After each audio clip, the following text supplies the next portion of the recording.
Sally, how you doing? I'm doing okay. How are you, Tom? Good.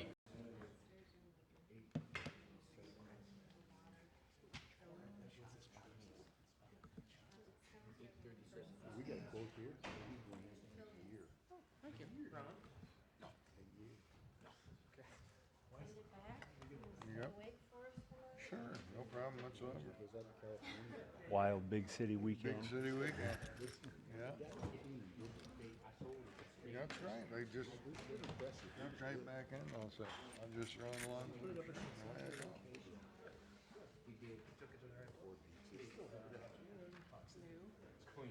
Oh, sure. It's pretty. We know what it is. We don't really need the software to figure out where all the spots are. No, it is. I mean, it's cement.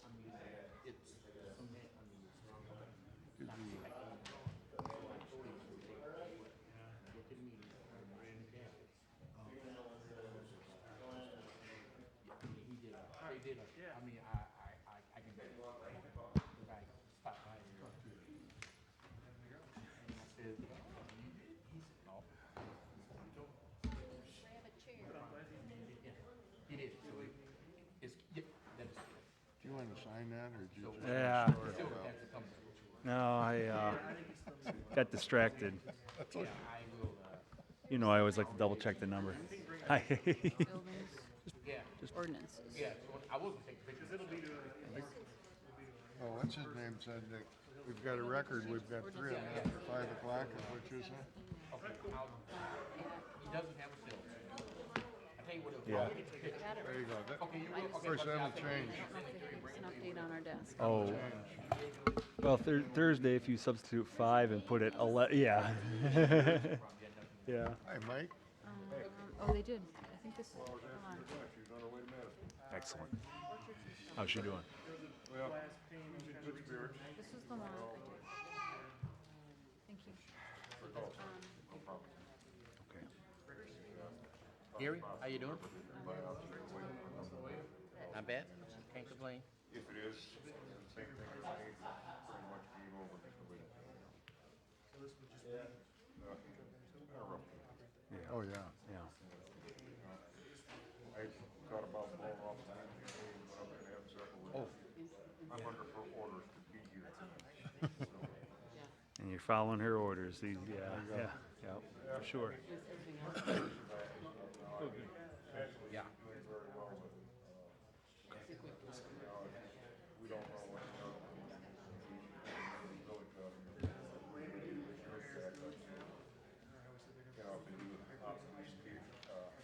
she's out there now, Mike? She's out there now, or she's got okay.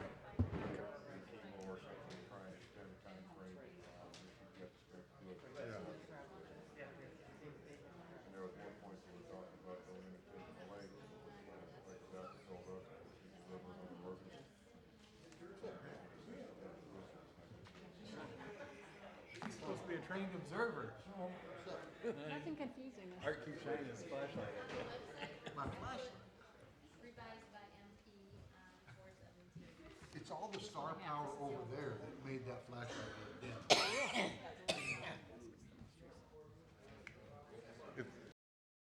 If things get rough at the meeting. 15 minutes and we'll just go.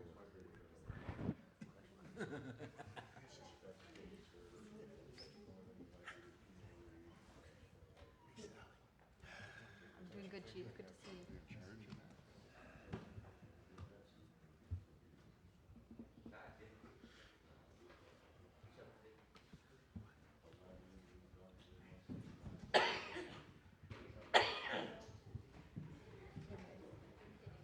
How's everything with the new job?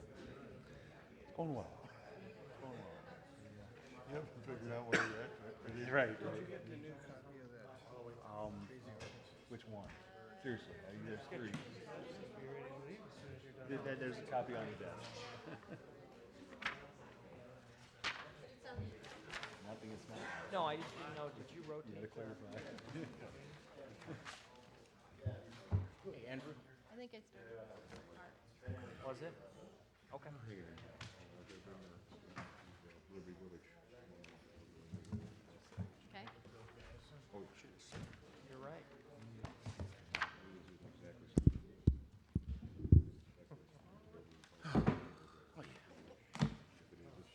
She knows. Well, let's just see. We'll keep it at that. That's all we can do. We don't have to be realistic. Sorry. That's right. Plan it for the worst and hope for the best. We keep it good spirit.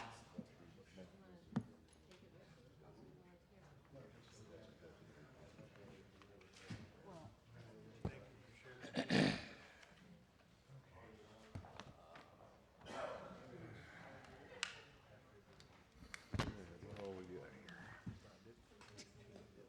I would ask how you're doing, Mike. I said I would ask how you're doing, but I don't think that's appropriate. No. Sorry you're going through that.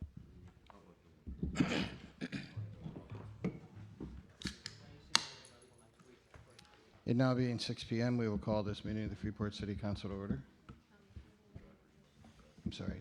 And I believe we have an invocation, which is the first on the agenda. I'm going to read from Hebrews 13, verses 20 and 21. Now, may the God of peace, who brought up our Lord Jesus from the dead, that great shepherd of the sheep, through the blood of the everlasting covenant, make you complete in every good work, to do his will, working in you what is well-pleasing in his sight, through Jesus Christ, to whom be glory forever and ever. So, Father God, work your perfect will through and in every life here in this city council tonight. We surrender our will to you, Lord Jesus. We declare Jesus Christ. You are the Lord and King over this city, over this council, and you will lead and direct. You will give all of the answers to every question tonight. You, Lord, will just point out everything that's needed. We thank you, Lord, that you are in control. We thank you, Jesus, that you love us so much, that you want this city to prosper and have everything work in just perfect order. Madam Clerk, would you take the roll call? Mayor Gitz, Here. Alderperson Clem, Here. McClanathan, Here. Ross, Here. Miller, Here. Busker, Here. Brashaw, Here. Easter, Here. Chesney. Here. At this time, Alderperson Miller, would you lead us in a pledge? I pledge allegiance to the flag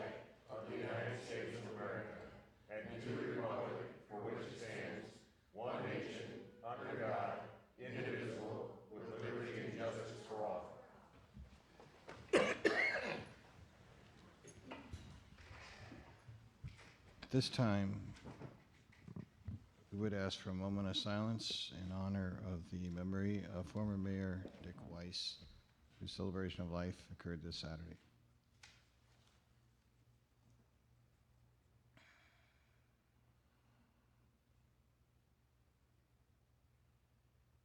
Thank you.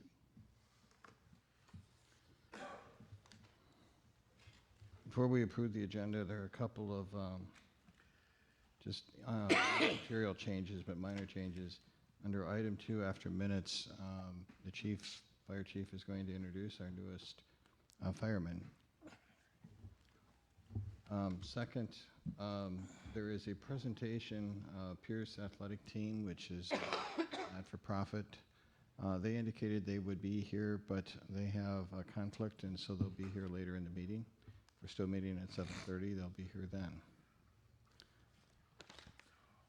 And then third, desire to move up the consideration of the selection of the employment agreement for City Manager item 18 to the first part of the agenda. As soon as Attorney Phillips joins us, I'd like to handle that issue. With those changes, is there a motion to approve? So moved. Seconded. Alderperson Miller moves, seconded by Alderman Ross to approve the agenda. All in favor of that motion, please signify by saying aye. Aye. All opposed? The ayes have it. Next, we have the approval of the minutes from the April 3rd 2017 regular meeting. Is there a motion for their approval? So move. It's moved by Alderman Keister. Is there a second? Second. Seconded by Alderperson Miller to approve the minutes from the April 3rd, 2017 meeting. All in favor of that motion, please signify by saying aye. Aye. All opposed, the ayes have it. At this time, Mr. Fire Chief Miller, would you please introduce our newest addition to the fire department? Yes, thank you, Mayor. I'd like to invite Matthew Melanson up here to the podium. He's taking the long way also. But not to fires. That's right. As you can see, he has a whole line of family members here, as the whole row, so we're glad to see that. As some of you may know, we had one of our newer firefighters recently resign so he could be moved back closer to his family, so we understand those things happen. But with that vacancy opening up, provides another opportunity for Matthew Melanson. He began his Freeport Fire Department career 1 week ago on April 10th. He's currently residing in Crystal Lake with his wife Margaret and daughter Grace Lynn. His educational history is he attended and received a diploma through Pecatonica High School, so he is closer and a little bit more local now. He did acquire a Bachelor of Science degree from University of Wisconsin in Platteville and majored in business administration. He's going to be able to know how to run the budget now and help me out. And then also, he attended McHenry County College, where he attained his emergency medical technician basic training, and then recently graduated from Rockford Mercy Memorial Hospital with his paramedic certificate. So that represents a large investment in himself. He comes to us with that training and certification in place, and also represents a large cost savings to the community. So we're proud that he has that title with him as well. Some work history: he's a plumber, worked with Dale's Plumbing in Pecatonica. That's Dad, right? And was a past volunteer for Pecatonica Fire Protection District. So we're excited to have young Matthew here with us, and we welcome him to the Freeport Fire Department family.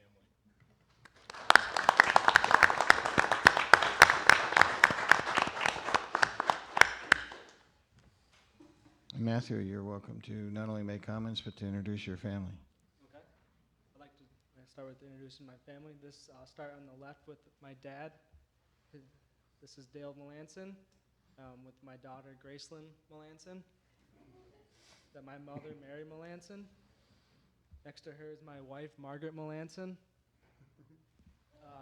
To her, this is my niece Molly Melanson, nephew Dawson Melanson, and my sister-in-law Beth Melanson with my brother Dustin Melanson. I would like to start by thanking the city of Freeport and members of the Freeport Fire Department. I would look forward to serving this great community in a long, prosperous career in the fire service. This is an amazing opportunity, and I do not take it lightly. Secondly, I would like to thank my parents for instilling me in the value of hard work and dedication. Thank you for your endless love and support. I cannot begin to explain how grateful I am for you both. And lastly, I would like to thank my wife. 3 years ago, I decided to go back to school and pursue my dream on becoming a firefighter. In between those 3 years, we have become husband and wife, bought a house, and had our beautiful daughter, beautiful baby girl, Gracelyn. I can honestly say, without your love and support, I would not be standing up here today. Thank you for your time. Thank you.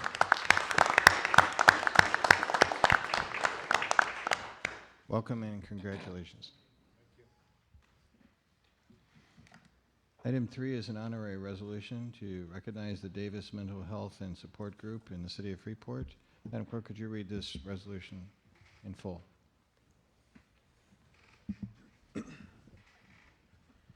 Would the representatives of Davis Mental Health Support Group like to stand up at the podium?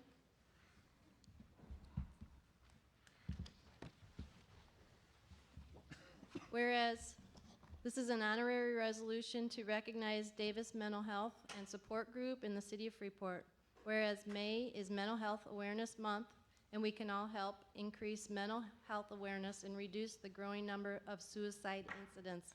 And whereas adults and children with mental illness should have ready access to appropriate treatment, service, and support leading to recovery. And whereas every individual should have the opportunity for early and appropriate mental health screening, assessment, and referral to treatment.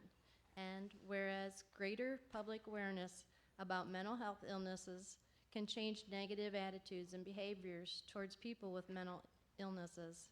Whereas every business, school, government agency, healthcare provider, organization, and citizen is affected either directly or indirectly by the consequences of mental illness, and we all share the responsibility of supporting mental wellness in the prevention of suicide.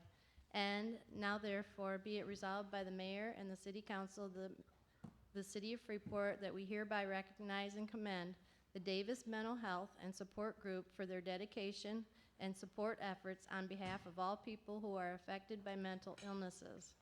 Be it further resolved that the mayor and the council hereby call upon citizens, government agencies, public and private institutions, businesses, and schools to commit themselves to increasing awareness and understanding of mental illnesses, to reducing the stigma of mental health treatment, and to promoting appropriate and accessible services for all people with mental illnesses. Resolved by the mayor and the city council of the city of Freeport this 17th day of April 2017. Is there a motion for approval of this? So moved. Second. I'm going to attribute that to Alderman Busker. Is there a second? Second. Seconded by Alderman Clem. All in favor of the adoption of the resolution, please signify by saying aye. Aye. All opposed? The ayes have it.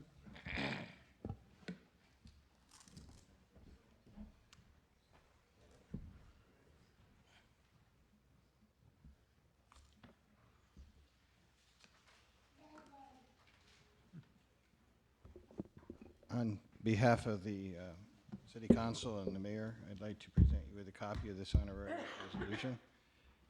We're acutely aware that a resolution all by itself does not change the world, but we did want to recognize your efforts, and I'd like to accord you an opportunity to talk a little bit about your work and also about Mental Health Awareness Month. Thank you. My name is Sam Havens. I'm president of Davis Mental Health Group, and I have two of my board members here, Mackenzie Jackson and Rosemary Havens, and Fisher Jackson is going to give a little talk about mental illness.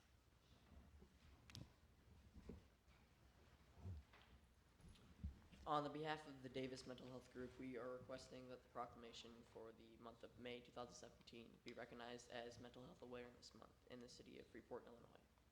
Since 1949, May has been observed as the National Mental Health Awareness Month, which celebrates progressive strides made in research enabling activists and advocates to draw attention to the mental health issues and express compassion for the persons impacted that affected as many as 1 in 4 Americans. Davis Mental Health Group's goal is to localize awareness in May through 2 community projects, Feeling Art Event and Green Ribbon Project.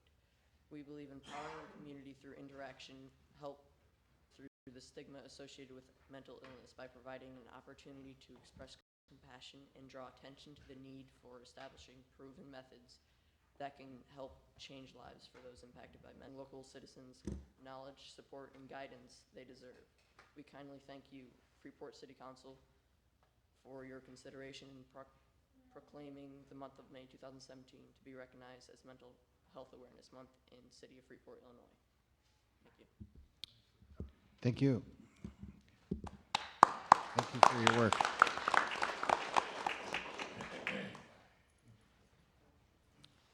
At this time, we're going to move on to item 18 if Mr. Zito is here.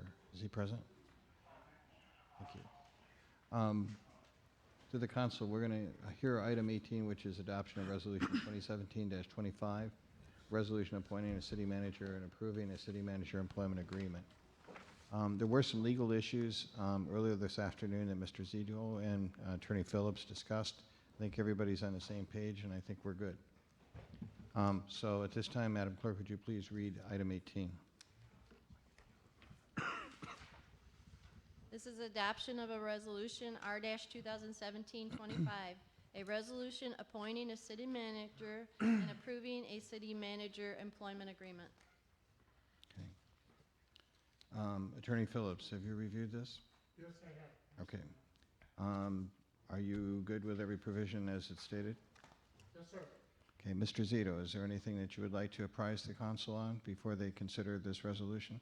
I had discussions earlier with Attorney Phillips. We're all on the same page as long as Attorney Phillips is Okay. good with the resolution as presented in the agreement. I'm fine with it as well. Okay. Are there any questions from the council? I think everybody is aware that this resolution seeks to confirm the appointment of Mr. Crow and also to adopt an employment agreement pursuant to statute.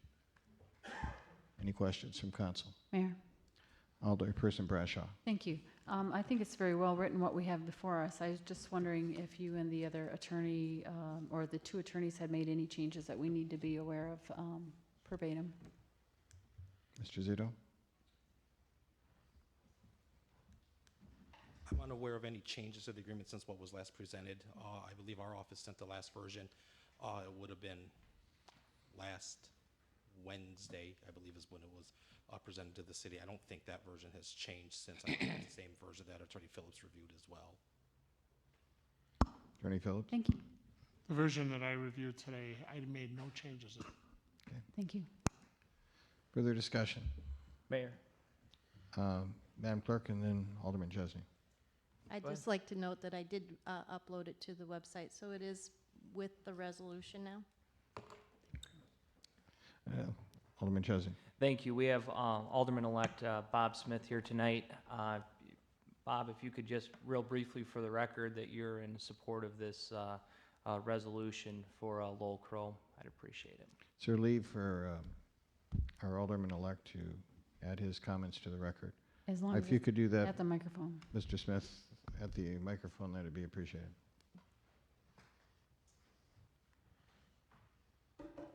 Yeah, I was asked to participate in the selection process. I was grateful to the council for allowing me to participate in that, and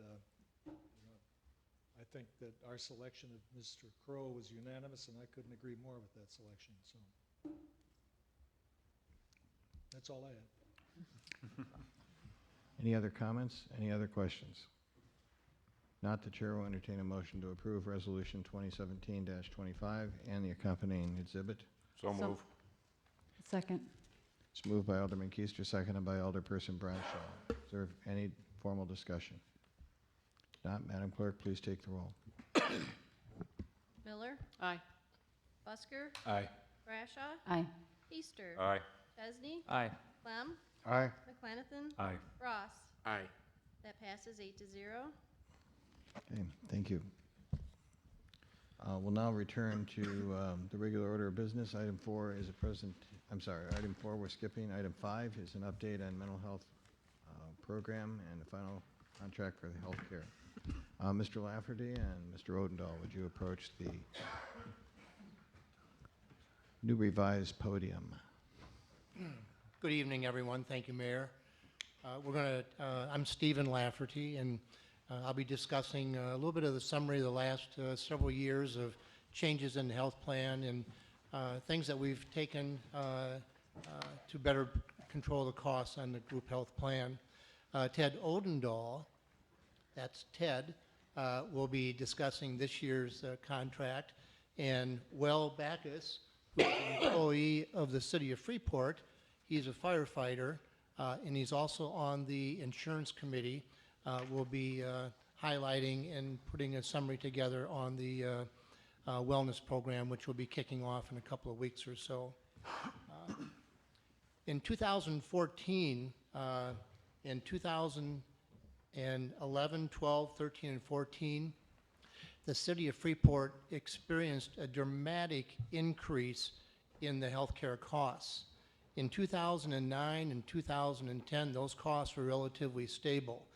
But if you can look at your graph here, in 2011, the cost to the city itself increased by $600,000. In years 2012, 2013, each year increased over $1 million over the 2009-2010 costs. And in 2014, that increase was about $900,000 over the cost back in 2009 and 2010. When we got together and took a look at these things under the leadership of Mayor Gitz, we evaluated, we analyzed, we met, and we tried to figure out what are the best alternatives here, because the trend that we were experiencing was not sustainable. It just wasn't going to work. So we took a look at different models, and we came up with a proposal over a 3-year period, which started in 2015, where we increased employees' deductibles, employees' out-of-pockets, the co-pays for office visits, for prescription drugs, and ER visits. And to put this in perspective, there had been no real material changes to either employee contributions or to the benefits themselves since 2002. So it was long overdue, but we did have some challenges in the sense that when you go out in dialogue with employees, particularly non-bargaining employees who are usually the first ones to have these changes made, and the message is we're going to be increasing your deductibles, increasing your out-of-pockets, increasing your co-pays, and on top of that, we're going to have your premium increase as well. So everyone understood the necessity and the reason why we were doing it. Not everyone was happy about it, but in light of the perspective with no changes that were done in over 12 years, the reception was fairly good in my opinion. And remember too, we had a few other changes in addition to employee premium contribution increases and the changes in the benefits. We also had the working spouse provision implemented in 2015, where if an employee had a spouse who was working and had health insurance available, that spouse was not eligible to be on the group health plan through the city of Freeport. We also eliminated the RX-only plan 2 years ago for pensioners and retirees. Back in the 1990s, people who went on Medicare could not get prescription coverage. So a plan for an RX only was designed for those retirees 65 and older, so they would have a drug plan. In 2002, President Bush did sign into law Part D prescription, part of Medicare, so people had a guaranteed prescription benefit available to them. So we eliminated that and eliminated some unnecessary costs as well. So we also, when you look this last full plan year, which would have been plan year 2015, which started May 1st of 2015 and ended April 30th of 2016, with these changes, there's a dramatic impact. And granted, we also enjoyed a very good claims year, but with these changes, in plan year 2015, we're almost back, not quite, but almost back to where we were in 2009 and 2010. So we've worked very hard, all of us together, employees, insurance committee, and under the mayor's leadership to bring in better management of these costs. And you don't have to go too far to figure out the challenges with managing costs in health plans these days. But we're doing our best, and we've got some other ideas that we think will complement the changes we've already done. So with that in mind, I'll have Ted discuss the contract year for this year. And that's Ted Odendahl, by the way. So the contracts are, although we don't have them in hand yet, they have been approved by the reinsurance companies and are in place, as we discussed a couple of meetings ago when we were here. But part of what I wanted to also bring back to you, we also talked at that time about the fact that we were putting in a wellness program. Part of the efforts and the cooperative efforts that Stephen was talking about was the organization of an insurance committee that's been meeting with some regularity for the past couple of years, and has been meeting monthly for the past few months, because employees came to us with a request that we do some things to help encourage wellness.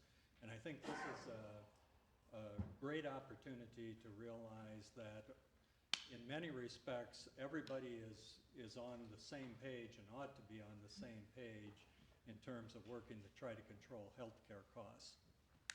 Certainly, there's always a question in terms of how much should the city pay, how much should the employee pay. Everybody benefits if the costs are lower, and everybody realizes that, and I think everybody's on the same page working towards that. And what I'd like to do is let Will Backus talk a little bit about that as a representative of the insurance committee about what we're doing as far as the wellness program. Ladies and gentlemen of the council, thank you for your time this evening. I'll try to be quick. It's just a general overview of what the wellness plan that the insurance committee has come up with for you guys to overview and hopefully approve. What we started with is the idea that we want to both make our employees, or our coworkers in this case, be healthier, be able to live longer, and of course, in the end, for you guys, reducing our healthcare costs. From the committee's standpoint, it was more important for us to have healthier employees who can enjoy their time here as healthy workers, and then again, enjoy their time in retirement. So focusing on wellness is an added benefit to that, something that the city has individually through several departments attempted in the past, but never as a city as a whole. So we presented this plan more so as a way for the city itself to take advantage of these benefits of the program. It's going to start off next month in early May with some screenings for those interested in participation. It is a not mandatory participation by any means. It's going to be voluntary for any employee that wants to participate in the program. There's several screening days at the library where they're going to take some basic health check information. They're going to meet with a counselor based on the results of that health information, which will make some suggestions on some improvements they can make in their lifestyle and activity level to try to be healthier. Over the course of the next 6 months, we're going to log daily activity and exercise for points, as well as attend several classes that will be available to any member or any of the employees as part of the program to achieve points for a goal. At the end of the 6th month, everyone is going to be reanalyzed again using the same criteria as the initial assessment, and then they're going to head and get some points based on that. The point scale has 3 different levels that will be available. There's going to be some monetary prizes available to people who participate, both by achieving a certain level with their goals and also in a random drawing based on those levels as well. Employees who participate at the lowest level will receive a $10 gift card for going to their initial screening, as well as a $10 card if they meet the minimum standards at the end of the points or end of the 6 months. And then up to a $50 gift card if they meet the gold standard or the gold level with points. Each level of the 3 will then be eligible for 3 random drawings out of all people who achieve those goals for up to a $500 gift card for the highest level, $250 for the mid-level, and $100 for the low level. We're using this both as a way to motivate some of our employees to participate, as well as to reward them for being what is generally considered healthier and a more well lifestyle. There's several local businesses who have offered some reduced rates for fitness centers, as well as some, how would I describe it? Yoga classes, things of that nature, to try to get people some opportunities to maybe experience new ways to be active or get some other information as well. I do believe the plan is set to end in November, and then we'll reevaluate, see what the results are, and look at continuing it from there, hopefully. Meetings. What is this bonus thing that they're talking about? So are there questions from the council? Mayor. Yes, Alderman Keister. Not really a question, but a statement. I do remember some time back they also had a program like this, which I participated in at that time. This one is a lot more extensive than what they had back then, and certainly a lot more gifts and rewards involved in it. And I think it's a good thing, and I wish you guys a lot of luck with it. Thank you. Any other questions or comments? Mayor? Alderman Chesney. Thank you. Mr. Lafferty, this has to do with the contract, perhaps not the health and wellness program. My understanding is, and perhaps I could task you with looking into it, that there are a few non-bargaining retired members of the city of Freeport that are still utilizing our plan that weren't given any side agreements, or there's just paying the COBRA rate. That particular practice baffles me, because if there's a heart attack or some occurrence, we would have to absorb a big amount of money there. So how does that happen? What do we have to do to rectify that? I mean, we've made no written agreement, verbal agreement that they can continue on with our healthcare services and just pay COBRA. How do we end that practice? Well, we can't end it because under state law, people who are covered by IMRF need to be offered the opportunity to remain on the health plan. Now, you do have some control to look at and determine what the pricing is for people to remain on them, but certainly you could not price it above the COBRA rate, and that has to be available to them by state law. And as it stands right now, those retirees who are, say, 70 or 75, we maybe have 2 or 3 of those retirees that fall into that category.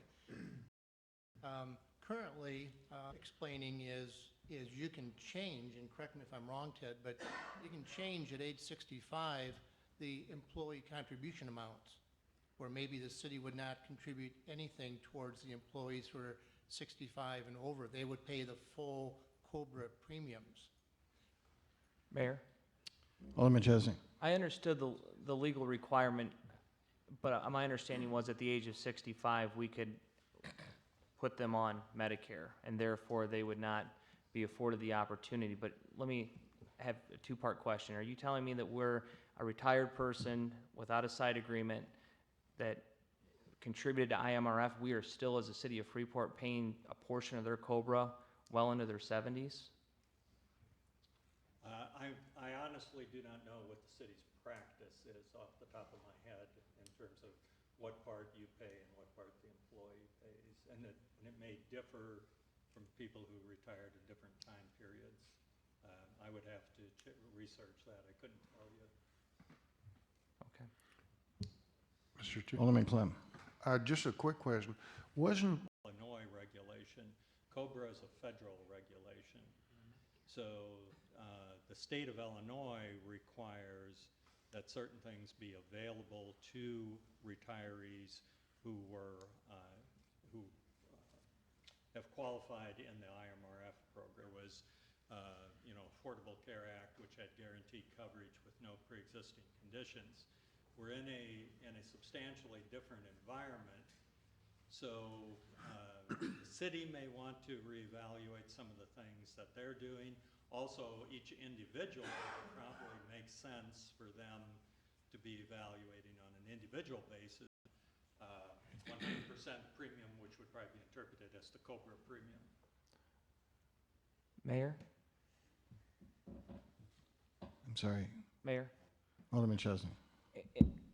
And what is our policy today for those that retire under IMRF that are seeking COBRA, no side letter agreements, bargaining, et cetera, but just an IMRF? What is our practice? There's an impairment of contract clause in Illinois Constitution that has stuck a lot of people. Is there any other questions? I'd like to return to the issue of the health care plan, which final contracts are going to be coming out very soon. The healthcare wellness program is going to start to operate the first part of May. Is everybody comfortable with where we're going? I take it from the silence, the answer is yes. One comment, just let me add, that we have gotten great cooperation.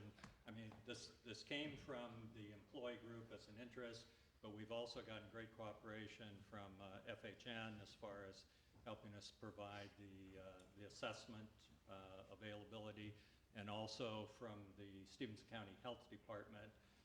They're going to be holding monthly, once a month seminars during the lunch hour where employees can brown bag their lunch and get some additional health education. And they're providing all of that without any additional cost to the city. So, great cooperation on the community's part.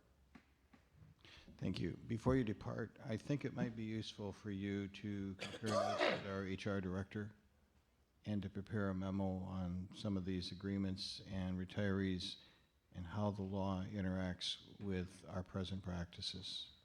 That would be useful so that everybody knows what the playbook really provides and what's optional and what's mandatory.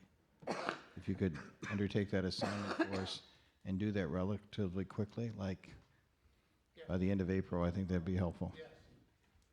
Terrific. Thank you. Thank you for coming tonight. We're now going to move on to item 6, which is public comments. Are there any comments on agenda items? Signed on this sheet tonight is Bernie Morgalla of 1310 South Galena Avenue.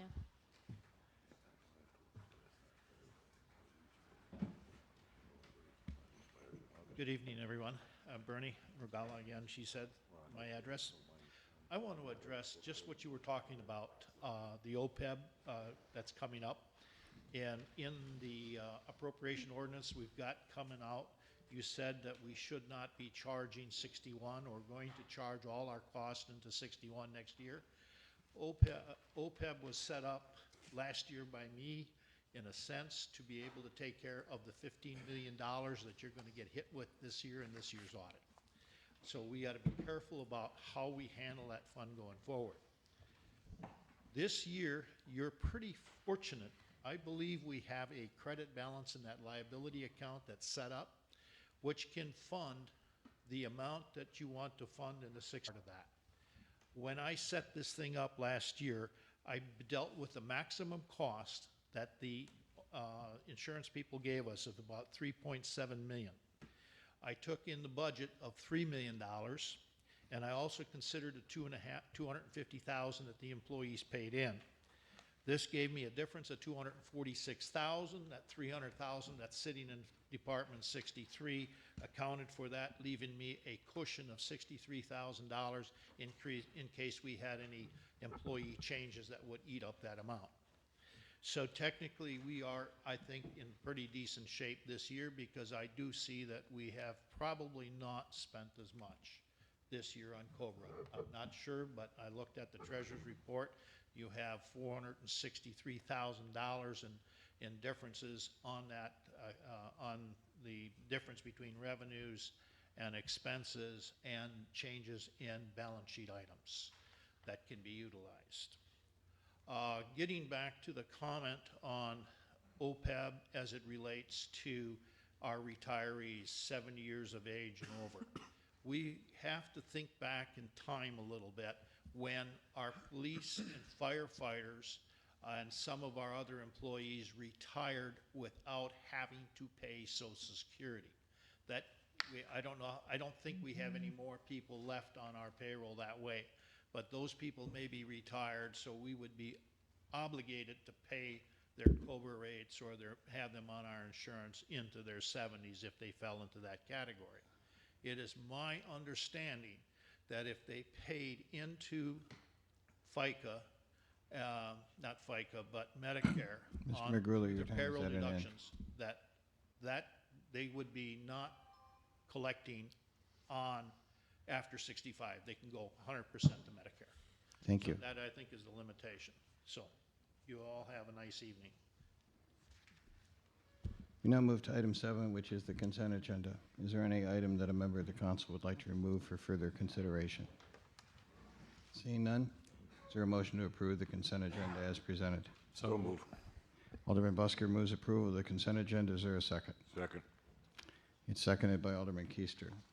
Consent agenda has upon it the City Treasurer's Monthly Investment Report for March 31st, 2017, the City Treasurer's Report on Cash and Fund Balances through March 31st, 2017, Police Department's Report of Activities for March 2017, the Motor Fuel Fund bills payable in the total amount of $4,297.73, a separate Motor Fuel Fund bills payable in the amount of $2,245.20, payroll for the pay period ending April 1st totaling $427,866.19, with fringe benefits bringing it to a total of $462,556.52. The finance bills payable totaling $551,092.46. Those are the items on the consent agenda. There is a motion and a second for their approval. Madam Clerk, please take the roll call on the motion to approve. Miller. Aye. Busker. Aye. Brashaw. Aye. Easter. Aye. Chesney. Aye. Clem. Aye. Planathan. Aye. Ross. Aye. That passes 8-0. We now come to item 8, which is an appointment requested by the city treasurer of Jeff Williams to the Police Pension Board of Trustees. Madam Clerk, would you read this appointment? 2020. Okay. Is there a motion to approve both appointments? So moved. Second. It's moved by Alderman Busker, seconded by Alderman Clem. Is there any discussion? Seeing none, Madam, please read this ordinance. This is a second reading of ordinance 2017-29, an ordinance amending section 202.99 General Code, penalty, complicity, schedule of fines of chapter 202, provisions of the codified ordinances of the city of Freeport, Illinois.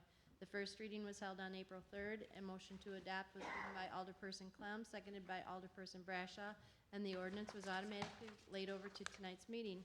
At the Committee of the Whole meeting held on April 10th, it was recommended for approval to amend the ordinance with fine recommendations by Chief Marklow.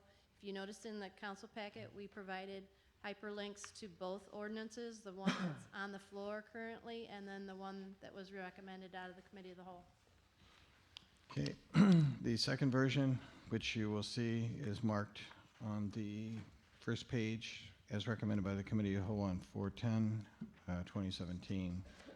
What is before the council? That would require a formal motion of adoption. Is there such a motion? Mayor. Mayor. Yes, Alderman McClanathan. Thank you. I just have a quick question.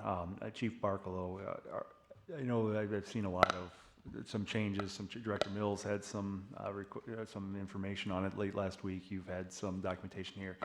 Is this time sensitive in your opinion? No. Okay. Mayor, I appreciate all the work that's been going into this. It still seems like there's a couple moving parts, and I know there's a lot going on over the next month and a half here. So if it's not time sensitive, my preference would be to make a motion to move this to either sometime probably in June. May 15th is the turnover. I'd say the second council meeting in June. And for the purposes of that is just, as I indicated, I know Friday we had some stuff coming in from Director Mills. We have some stuff from the chief today. If it's not time sensitive, I'd rather we just take a deep breath, make sure that we got everything covered that we possibly are going to want to have covered. Come back when you guys got a little more time. We can cross some notes in between now and then just not feel any time pressure on this at this time. So I'll make a motion to refer this to the second council meeting. June 19th. Is there discussion on that motion? Mayor? Alderman Keister. Yeah, I don't have a problem with moving it, but what I do want to ask is, at the Committee of the Whole, Alderman McClanathan, we asked you to check in some information as far as the court costs and stuff on that. Do you have that information now, or will you have it available at that date? We were having discussions later in the week. I thought we were getting to more of a consensus, and so at which point I backed off. But then since then, we've had some discussions here and there. So I can look into that whenever, at whatever meeting is appropriate. But I intentionally didn't follow up on that after we got to a certain level of discussions in this past week. Follow up, Mayor? Alderman Keister. Okay, and I understand that and appreciate it, but I do think that with what we're doing and stuff, it would be important to have that information before we had a final vote. So if you could do that, I would really appreciate it. Yep. Is there any other discussion? All in favor of the motion of moving further consideration of ordinance 2017-29 till the second meeting in June, please signify by saying aye. Aye. All opposed? The ayes have it. We now move to item 11, which is second reading of ordinance 2017-30. Madam Clerk, would you please read this ordinance? This is an ordinance to supplement the appropriation ordinance fiscal year 2016-2017 for the city of Freeport, Illinois. This is his third supplemental. The first reading was held on April 3rd. A motion to adopt was given by Alderperson Clem, seconded by Alderperson Ross, and the ordinance was automatically laid over to tonight's meeting. On this one, Finance Director Gary Bernadelle has placed an amended version for passage on second reading. So there were two ordinances hyperlinked on this item for this evening. Okay, Director Bernadelle, do you want to discuss the amended ordinance? Thank you, Mayor. Yes. One line item to another line items. The third, last thing I added to this ordinance were the water and sewer and this was never done before. So I spoke with our auditors and as well as the city contracted attorney before I awarded. So this is just housekeeping item, and I would welcome any question that council has for me. This is a discussion only on the amended issues. Is there any discussion or questions from the council? Mayor? Alderman McClanathan. Thank you. Line 61, what's all, or, you know, on 61 that you were talking about, what all is included in that one? It seems like Fund 61 usually used to be where all the healthcare claims used to be paid until last year when they tried to segregate the retirees' costs from the city employees' costs. And sometimes it's kind of really hard to plan out what the claim's going to be for retirees as well as for our current employees. And we budgeted about $300,000 for retirees claims, and last time I looked, it was over 700 plus, and we have a few more claims to come. So what it is it seems like there's a requirement to segregate retirees costs from the other costs. We're going to do that moving forward, but however, we want to move all the costs to 61 where there's no confusion, because it's hard to project what the claim's going to be. And the $3+ million coming up, we don't know how much is going to be retirees and how much is going to be current employees sitting. Follow up, Mayor? Alderman McClanathan. Thank you. From what I recall, the intent was now separating retirees from current employees. I get what you're saying on the retiree. For current employees, the intent was to provide an accurate reflection as to those costs and generally what department they were in. When we make this change, are we still going to be able to see that? Oh, nothing's going to change. It's just where we pay the invoice. Okay. The expense is going to book to each department separately. It's where we pay the invoice. So right now we're paying the invoice two different places. We're paying the invoice in a part of it from the city side and a part of it from the retiree side. And the dollars are in two different places. Now we're going to put all the dollars in one place, and we pay the invoices one place, but the expenses remains per department. They are all going to capture per department, as well as going to be easy to tell you exactly how much we pay for retirees moving forward as well. All right, thank you. Any other questions? Madam Clerk, correct me if I'm wrong, but it appears to me that we need to put the amended version on the floor. Is there a motion to do so? So moved. Alderman Keister moves to put the amendments to the supplemental appropriation ordinance, namely ordinance 2017-30 on the floor. Is there a second? Second. It is seconded by Alderman Chesney. Discussion on the amended version only. Is there any discussion? All in favor of making the amendments and clarifications that the finance director has recommended to ordinance 2017-30, please signify by saying aye. Aye. All opposed? Okay. We now have ordinance 2017-30 as amended before the council. Is there any other discussion? Mr. Mayor? Alderman Clem. Just want to ask one question here, just as I'm going down the line here. This may be for either yourself or Director Dole, okay? Tell me about overspending in traffic engineering department. Is that basically the state on lights, or is...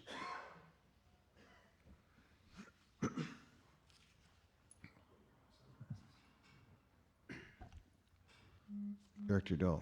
Thank you. Yeah, traffic engineering is all contract work on the traffic signals, not the street lights, the traffic signals, and the equipment that is required in repair parts, which are very expensive. It's just a lot of antiquated traffic signals and intersections. So when that happens, we have to contract it out. Mr. Mayor? Alderman Clem.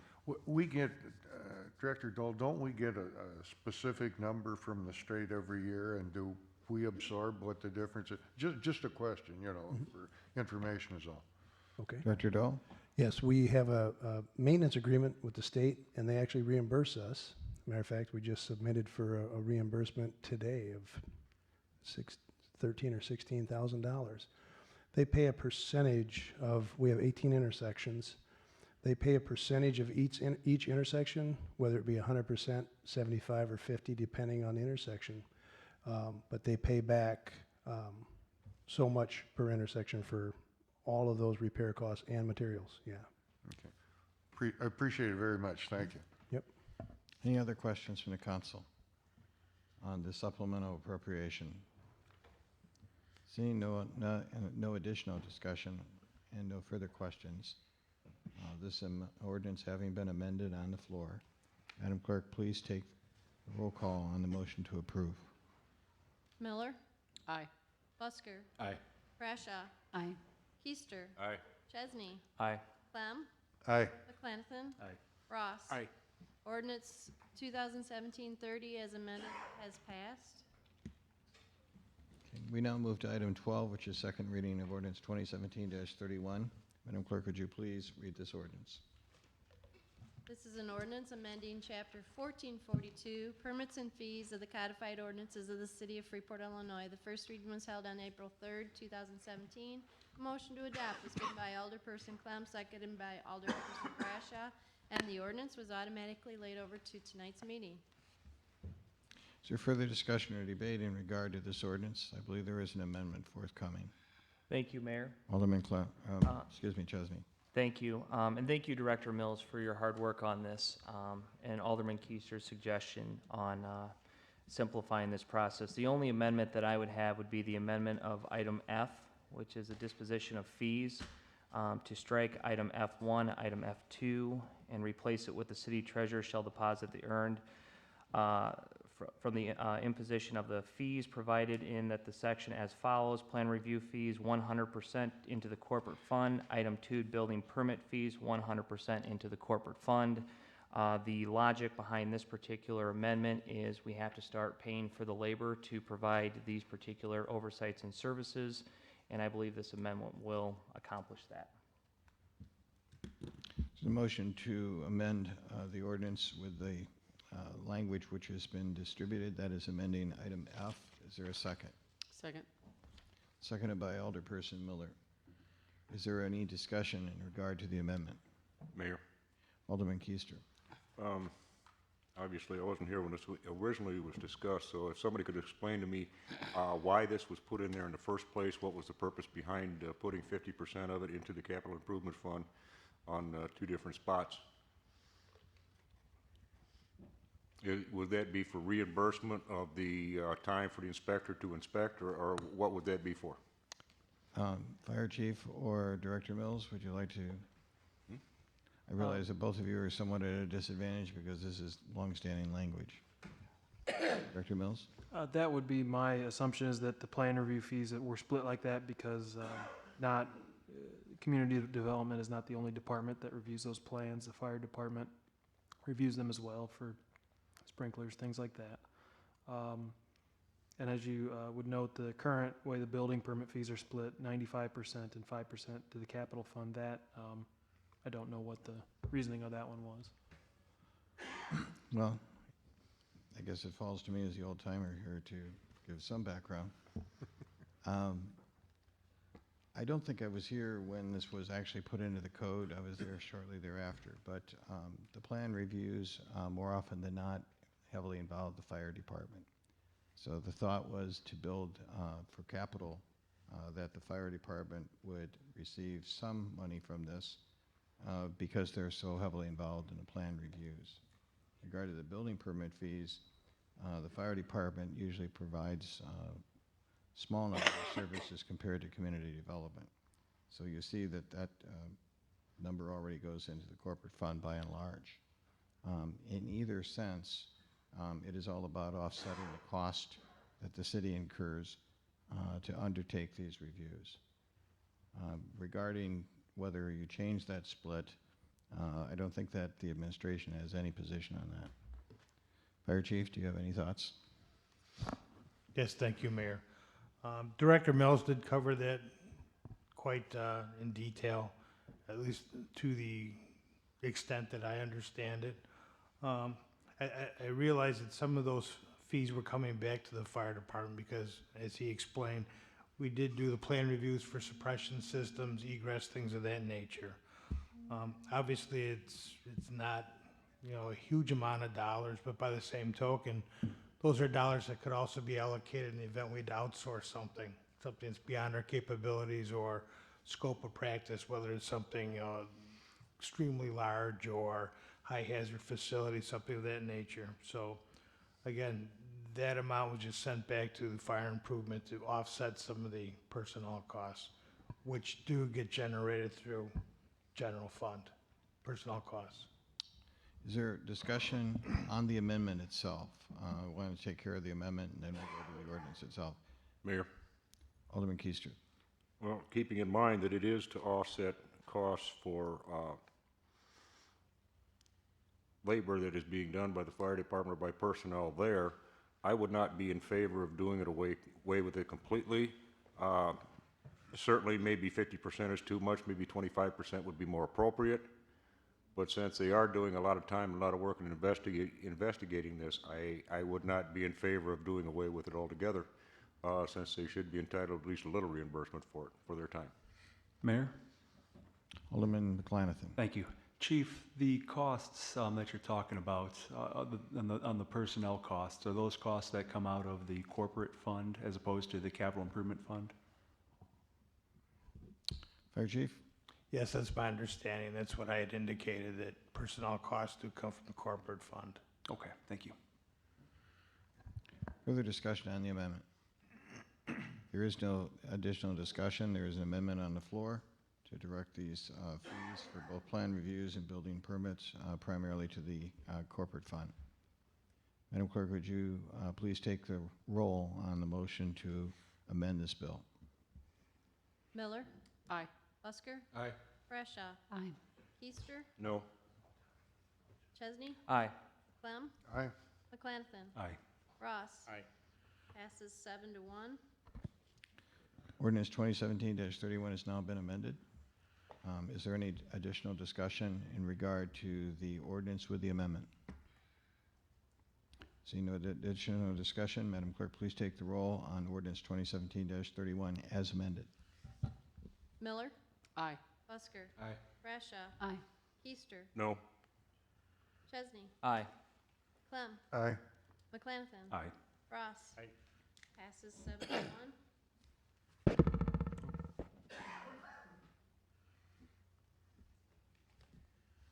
We now come to ordinance 13, which is second reading of ordinance 2017-32. This is an ordinance in regard to food truck vendors. Madam Clerk, would you please read this ordinance for a second time? This is an ordinance creating Chapter 873, Food Truck Vendor Licensing and Regulation of Part 8, Title 2, Business Regulation of the Codified Ordinances of the City of Freeport, Illinois. First reading was held on April 3rd. A motion to adopt was given by Alderperson Clem, seconded by Alderperson Chesney, and the ordinance was forwarded to the committee whole for discussion. There were two ordinances placed into the council packet and hyperlinked for viewing on the website. There was also an option put into the ordinance giving something in writing on hours. Okay, as the clerk has indicated, there are two amendments. One is the committee of the whole amendment, and then the second is a series of options that seem to capture the different schools of thought on hours. So what I would propose in the chair is first that we adopt the amendments formally from the committee of the whole. Then we move to the amendments on hours if there's discussion on changing them. Then to the ordinance with whatever amendments are adopted. So you have before you ordinance 2017-32 as amended in committee of the whole 4/10/2017.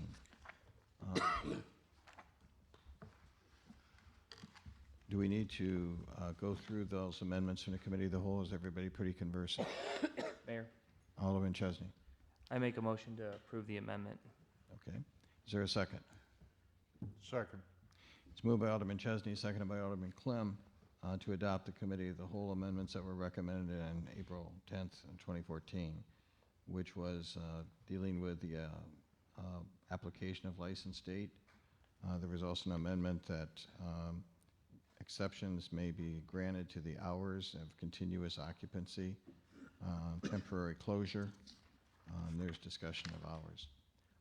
Is there any discussion on that amendment from the Committee of the Whole? Alderperson Miller. Director? The question that Alderperson Miller has brought up is that it's been pointed out that even in a shopping center, the property owner may be different than the business. For example, Cub Foods. They don't own the shopping center, but they certainly do own the business there. Alderperson Miller, do you have a proposed amendment? Alex, do you have it? I can read it out loud. Okay. What Alderperson Miller was referring to is item number 7 under D, regulations. And the wording that Director Mills went over with me, food truck vendors shall not conduct retail sales from or may also be granted for special events. So he's just taking out the words, the underlining parcel of property. Okay, so we have an amendment to the amendment. Is everybody clear? I'm going to keep this as clear as possible.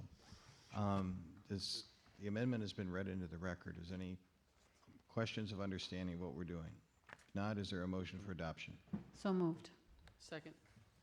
Alderperson Brashaw moves, seconded by Alderperson Miller, to amend the Committee of the Whole amendment in regard to operation of a business on the property, as has been just previously read into the record. Mr. Mayor? Alderman Clem. Should, the only thing, when the clerk was reading that, one of the things that I just heard that might be something to add, it said on there, if the property is owned, should it say if the property is owned or leased? But it doesn't really make any difference, you know. Owned or leased is fine. Thank We'll amend it in its face. Any other discussion? Mayor, Alderman McClanathan. when Madam Clerk was reading it, the first part, did you say 48 consecutive hours or just 48 hours? And what was your intent? The wording is 48 consecutive hours. If I missed saying consecutive, then Okay, great, thank you. Okay. Any discussion on that amendment, Alderman Chesney? No, I just want to make sure somebody has all this sorted out. I have it sorted out, whether I can explain All right, it or Meg, it's not, I on don't you. know.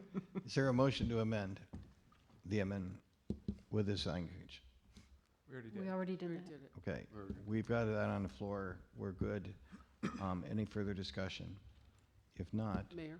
yes, Alderperson Miller. So would this also be the time to talk about the options, or we wait No. until? No, until after that. If we do that, we will thoroughly confuse all of us, including the chair.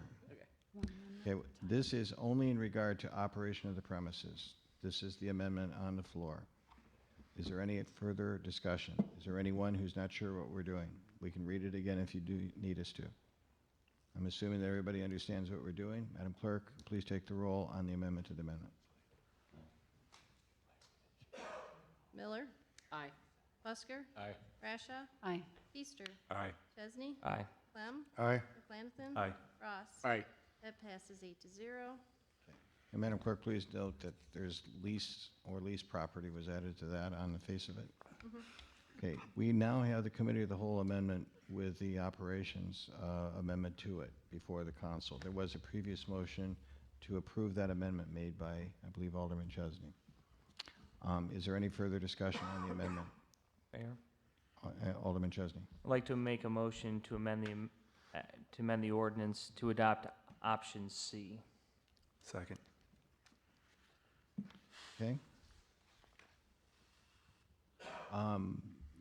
It has been moved and seconded. Moved by Alderman Chesney, and I believe Alderman McClanathan, you were the second. Yes. Okay. For the audience, that is that food truck vendors shall not operate between the hours of 12:01 a.m. and 6 a.m. on any given day. Exceptions of this provision may be granted with a valid special event permit per Chapter 1030. Mayor? Yes, Alderman Chesney. Could I also note, Alderman Busker and I spoke on this issue, that we would like the conversation to be revisited the March cow of 2018 for food truck hours.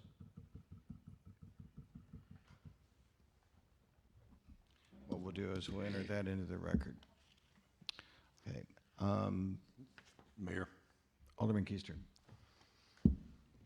As I stated before in the committee of the whole meeting, I don't see any sense in having that kind of hours for food trucks. I've done a lot of traveling with my jobs and stuff, and most of the places I go that got food trucks, they're not open that late anyway. And I do think that option A is too restrictive, but to me, it just doesn't make any sense to have them open that long, and I would not vote in favor of it. Mayor? Alderman Busker. Yeah, my opinion is actually in complete opposite. You know, these people aren't selling alcohol out of their trailers. Why are we sitting up here? You know, I understand the chief's concerns about what the drinking people, the bar hours could happen, but we're up here saying, first off, how these people can run their businesses. You know, it's their money, they're investing. If they think there's a market at 3 o'clock to 6 o'clock in the morning, you know, we should leave it up to the business owners. It's their time, their money, they're investing. I'll go along with what the council agrees here, but for the record, I say let the business owners run their businesses. Mayor? Alderman McClatchy. Thank you. Well, I appreciate the thoughts from both of you, and it gives both ends of the spectrum. And I think, if you recall, last week we were at 4-4 on it, and so that's why I think meeting close to the middle, 1/3 one way, 2/3 the other way, is an appropriate compromise. So doesn't give everybody what they wanted on either side, so I'll be supporting it. Mayor? Alderman Chesney. No, and I also would like to note for the record that I concur and agree with Alderman Busker. I think that we should expand the hours. However, this was a compromise in light of the chief's comments, as well as some of the apprehension from Alderman Clem and Alderman McClanathan. So I think it's a nice compromise and hits right in the middle. So I'll be supporting option C tonight, but please note for the record that my preference was item B, or option B. Okay, we have an amendment to option C on the floor. Is there any further discussion in regard to only the wisdom of adoption, item C, option C? Seeing none, Madam Clerk, please take the roll on the amendment to the amended bill to adopt option C. Miller. Aye. Busker. Aye. Brasha. Aye. Easter. No. Chesney. Aye. Clem. Aye.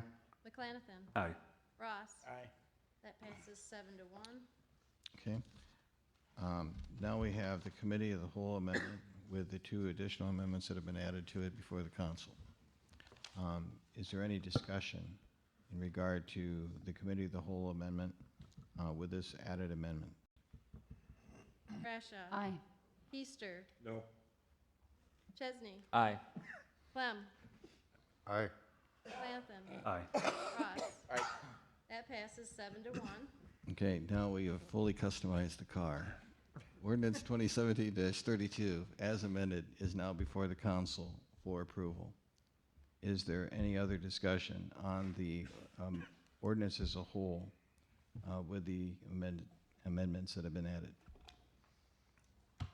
Seeing none, Madam Clerk, please take the roll. This roll call is for approval of second reading. Miller. Aye. Busker. Aye. Brasha. Aye. Keister. No. Chesney. Aye. Clem. Aye. McClanathan. Aye. Ross. Aye. Passes 7-1. Thank you. We now come to item 14, which is second reading of ordinance 2017-34. Madam Clerk, would you please read this ordinance? This is an ordinance, section 288.25, city engineer to title 288, officers and employees of the codified ordinances of the city of Freeport, Illinois. The first reading was held on April 3rd. A motion to adopt was given by Alderperson Chesney, seconded by Alderperson Busker, and the ordinance was automatically laid over to tonight's meeting. Mayor? Alderman Chesney. Thank you, Mayor. I just have one amendment that I'd like to make to this ordinance that would read or strike for the compensation that the Board of Water and Sewer Commissioners shall annually reimburse the city, and Director Bernadette's preference was monthly.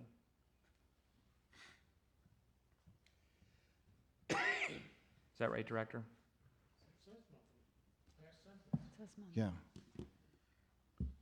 Monthly each year. Well, we read that wrong, didn't we, Gary? Director? I'm sorry, I missed that one. I'm glad I blindly amended that for you, Gary.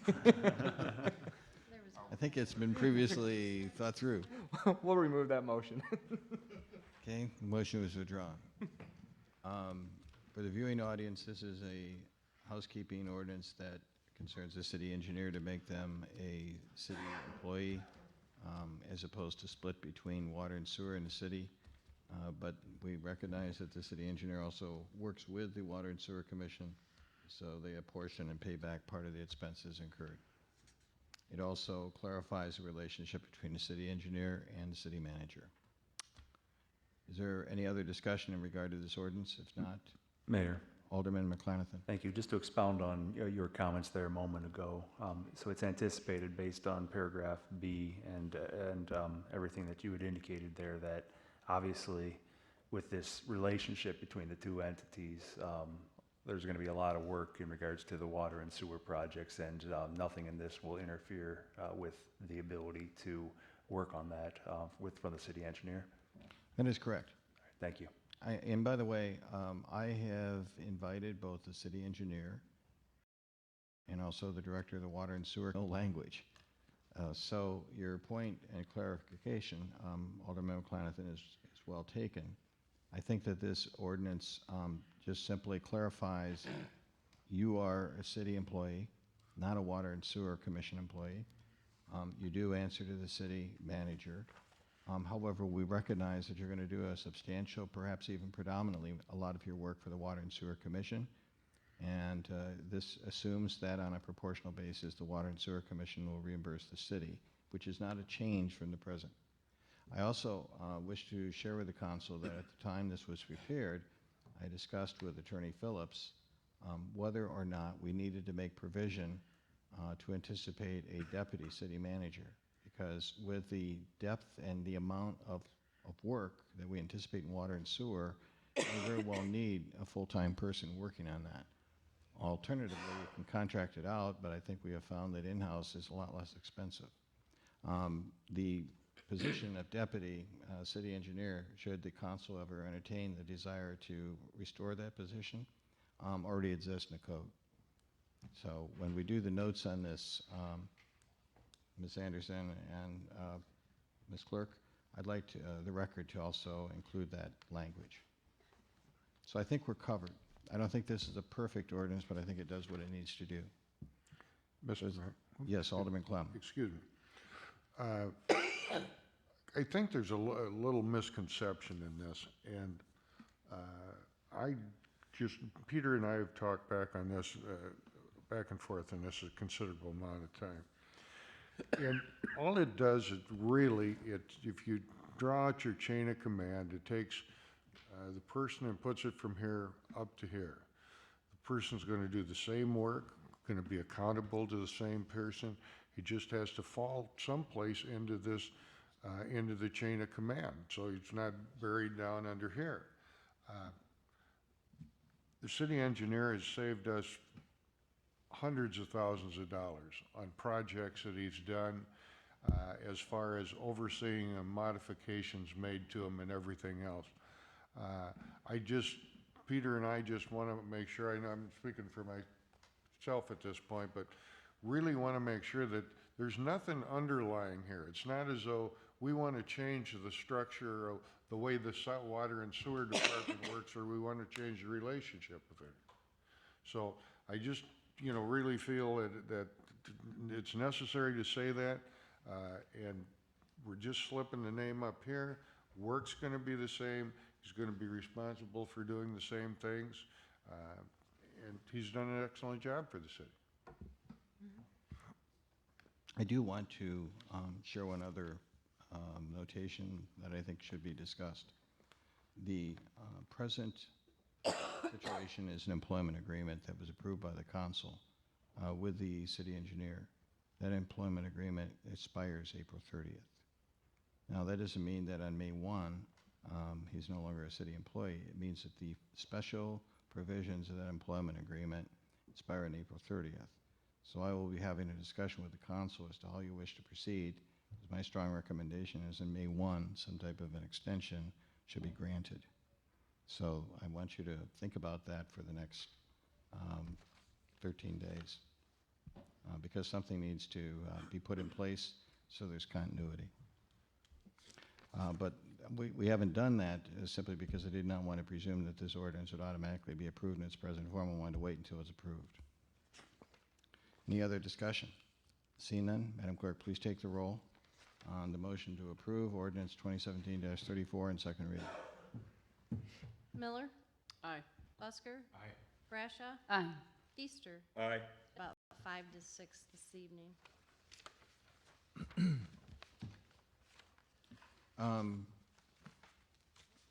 Attorney Phillips, I think you did a lot of the surgery on this together with the chair, myself. Would you kind of like to walk through what we're doing in this in a very brief overview?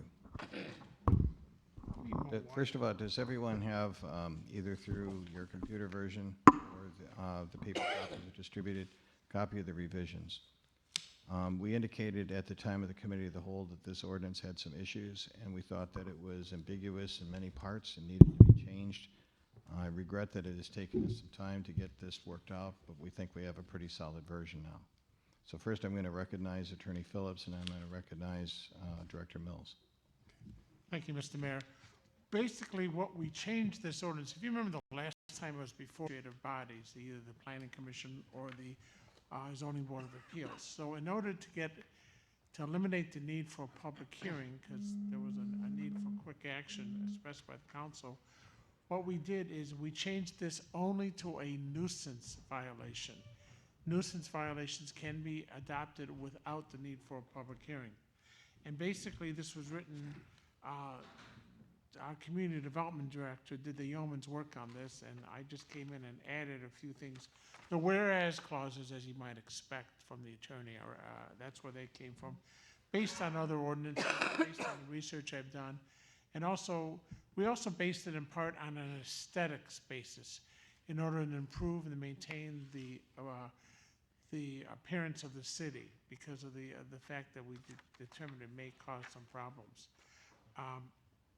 So basically, we declared as nuisances when you have 3 or more tree stumps in a yard that's observable from a public right-of-way. We also prohibit all vineyards or orchards in the front yard of a residential property, noting that when a house sits on a corner, it has 2 front yards on each street.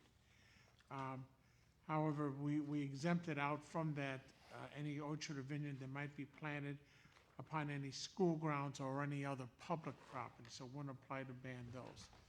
But basically, it does regulate it. We did not put a size limitation on the tree stump. We had originally talked about it at least 8 inches in diameter, but that was taken out, and it was just, instead of the size of a tree stump, we made it into the number of tree stumps. So basically, all these are treated now as nuisances, and the mayor, when he added the language in 658.02, D as in David, we limited it to a residential dwelling, which is R1 through R7. Those are all the residential districts we have. So, so basically, this is really it's really geared to front yards, and of course, for corner houses, it would be 2 front yards to limit that, and it's based on various factors that are set forth in their recitals. Director Mills, anything you would like to add? I just want to make sure that, does the copy that everybody has, does that say R6 or R7 in the first definition in zoning? R7. It does say 7? The Okay. paper copy Okay. should say R7. You might have received one by email, which might have said R6, but we made sure the paper copies was updated. Okay. Finally, before we go to discussion, I want to assure the viewing audience and the council, we did take note of all the discussion at the committee of the whole.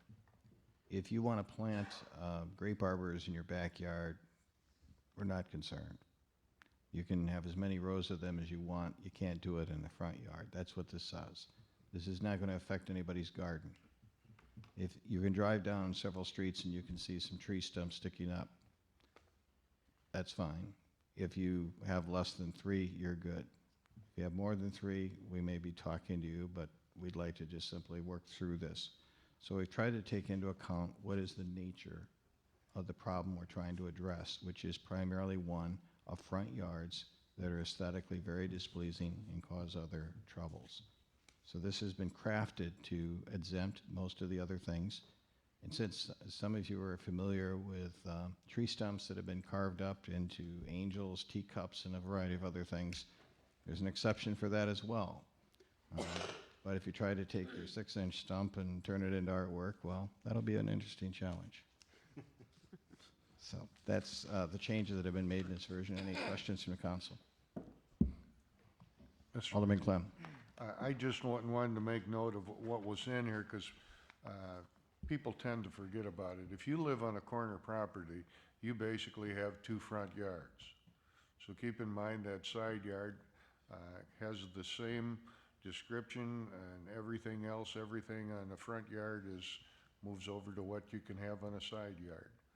So please remember that if you have a corner lot. Any other questions in the council? Alderman Busker. Just looking at this, you said the tree stumps can remain for 30 days after the tree's been removed. I remember a little discussion last month or last meeting about the availability of stump removal equipment and businesses. If your contract, is there something we could put in there if you have contacted them and you have a contract with them, we're not going to go and fine them if they can't get there within 30 days? Well, there's a couple of different ways we can handle that issue. Number one is certainly the community development director. I think anybody who's got their head screwed on straight, if somebody is intent on doing something to their property, getting it removed, they're running into a time delay, nobody's going to be concerned about that. We'd be grateful that if people, after 6 months, finally got a stump rid of. So administrative discretion will take care of that. But if you wanted to add 30 and make it 60, I don't care. I think we need some tools here to tackle some problems that really should be handled by common sense and haven't been. But I think Director Mills or anybody that might be in that position has well learned that we have 2% of the people that cause probably 90% of his problems, and our problem really is that people don't want to cooperate at all, as opposed to, I'm working on my house, I need some time, I've got a tarp on the roof, but I assure you in X amount of time it's going to be repaired. All right, we'll leave it to his discretion, and if it doesn't work, Director Mills, you know what we've committed you to. Any other discussion? Mayor. Alderman Keister. I appreciate the work that was done on this. I think it's pretty good the way it is. How many properties do we have that do have more than 3 tree stumps on them right now that's going to have to be taken care of? Because based on that would depend on what kind of load we're going to be putting on these people. Director Mills? I'm not familiar with a lot that have many tree stumps, are you? No. One specifically comes to mind, and there certainly may be others as the public becomes aware of this as a nuisance ordinance and makes complaints, or we can then enforce it on our nuisance rounds, but I'm not aware of a great deal of properties that have multiple stumps right now. Follow up, Mayor? Alderman Keister. I just understand, I mean, I like the idea and stuff, I just want That it's passed, that you're fully prepared to enforce the ordinance, because I don't want to get a call that you just passed an ordinance and now we have a neighbor, and then I don't want to hear, well, we don't have the manpower to enforce it now. So as long as you're comfortable with the ability to equally and fairly enforce it throughout the city, it's a good ordinance. However, if it's going to become selective, that would be my only area that's an issue. Director Mills. Yeah, I think this one will largely be, some ordinances are more complaint-driven. We respond to complaints on them, and that's how the warnings are issued versus, like we talked about with tarps, tarp hunting is what the chief called it. Well, we hit those when we see them, when there's a related complaint or a complaint's made, but, so we will, again, yeah, we'll enforce it. Do you have any other issues with this, Director Mills? You're sort of being put on the spot, but I think it's fair for us to say, we've changed this, we've taken a lot of things into account. Have we missed anything? I think just something to point out is that if somebody were to receive a warning and then get past that 30 days and then be fined, it would go to our administrative hearings. And then what frequently happens at those is if somebody is legitimately working on having their problem resolved, they tell the hearing officer about that, and they will usually work out an extension or some sort of an arrangement. Like we said with roofs, we have some people we've worked on to get them a new roof successfully with grant funds or whatever, but it took some time through hearings. So I can envision the same thing happening if somebody does have trouble with getting a stump contractor. Madam Clerk, do we have a motion to approve yet on the floor? I didn't think we did. Is there a motion to approve? Second. It's moved by Alderman Clem, seconded by Alderman Chesney to approve this ordinance for first reading. Mayor, Alderman Chesney. do you want this sped up? If the council is comfortable, I'd like to speed it up. Motion to suspend the rules. Second. It's moved by Alderman Chesney, seconded by Alderman Busker to suspend the rules for immediate consideration. Motion to suspend requires an extraordinary majority, is non-debatable. All in favor of the motion to suspend for immediate consideration, please signify by saying aye. Aye. All opposed? Judgment of the chair, the ayes have it. Ordinance 27-35 is now before the council as amended. Is there any final discussion? Seeing no additional discussion and no further questions, Madam Clerk, please take the roll on ordinance 2017-35 as amended. This is passage. Miller, Aye. Busker, Aye. Brashaw, Aye. Keister, Aye. Chesney, Aye. Clem, Aye. McClanathan, Aye. Ross. Aye. Passes 8-0. That concludes ordinance's first reading. We now move to resolutions. I regret to share with you that item 16 is kind of misidentified. This should be adoption of resolution 2017-23. This is a resolution authorizing the acceptance of the NRA Foundation, it's not fire prevention, grant award, so strike fire prevention. It's also for the police department. And for the record, we'd like leave to amend the resolution on its face. The title is screwed up with the contents. So, Madam Clerk, would you please read item 16 with the clarifications that this is a grant acceptance from the NRA, yes, the National Rifle Association, for an ammunition grant. This is a resolution authorizing the acceptance of the NRA Foundation Grant Award. Police Chief, in the absence of our grant coordinator, who I believe found this one for you, would you like to describe what we're doing with these funds? I would love to. Thank you. That was part of the problem I had with our grant coordinator, Nancy McDonald. She was finding all this money for the fire department. So I think that was just out of a habit, that the Fire Prevention Grant Award. So I set her out to find something that would benefit the police department, and she did just that. She came to me and asked me about our ammunition, our training budget for that. If you would care to take a look, or if you got the means to, I do have a line item for that. It's 51-624. It's entitled ammunition, of all things. And it's a one-time purchase. Right now, we have used 99.59% of that line item. We buy our ammunition in bulk, our training ammunition. So this is something that's going to be very useful in addition to what we have budgeted.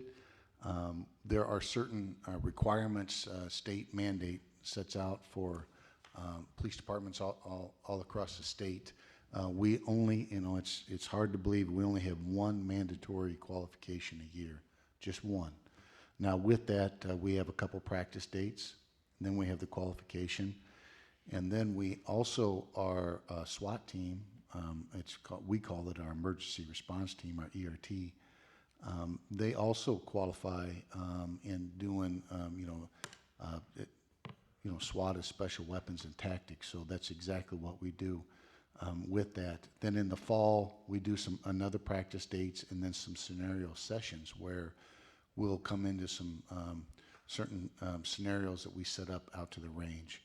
So this amount of training is not cash. I think it comes down to $1,046, but they will provide ammo for us, and just about I think 3,800 rounds. That's divided up into common rounds that we use, 9mm 40 caliber, 45, and then 223 rounds. That's what we shoot out of our M4 for our ERT members, and then our M16 squad rifles that we have available for our patrol. So it's divided up into that. That's going to provide necessary training and additional training. Just to give you an idea, we have 45 officers, including me. If we go out for a training and each officer shoots 50 rounds, which isn't very much really, that's over 2,500 rounds right there. So that's this is going to provide about one full training session and then some additional other ones. So I feel very fortunate that we got this grant. Mayor, Alderman Chesney. motion to approve. Second. It's moved by Alderman Chesney, seconded by Alderman McClanathan, to adopt Resolution 2017-23. Is there any additional discussion from the council?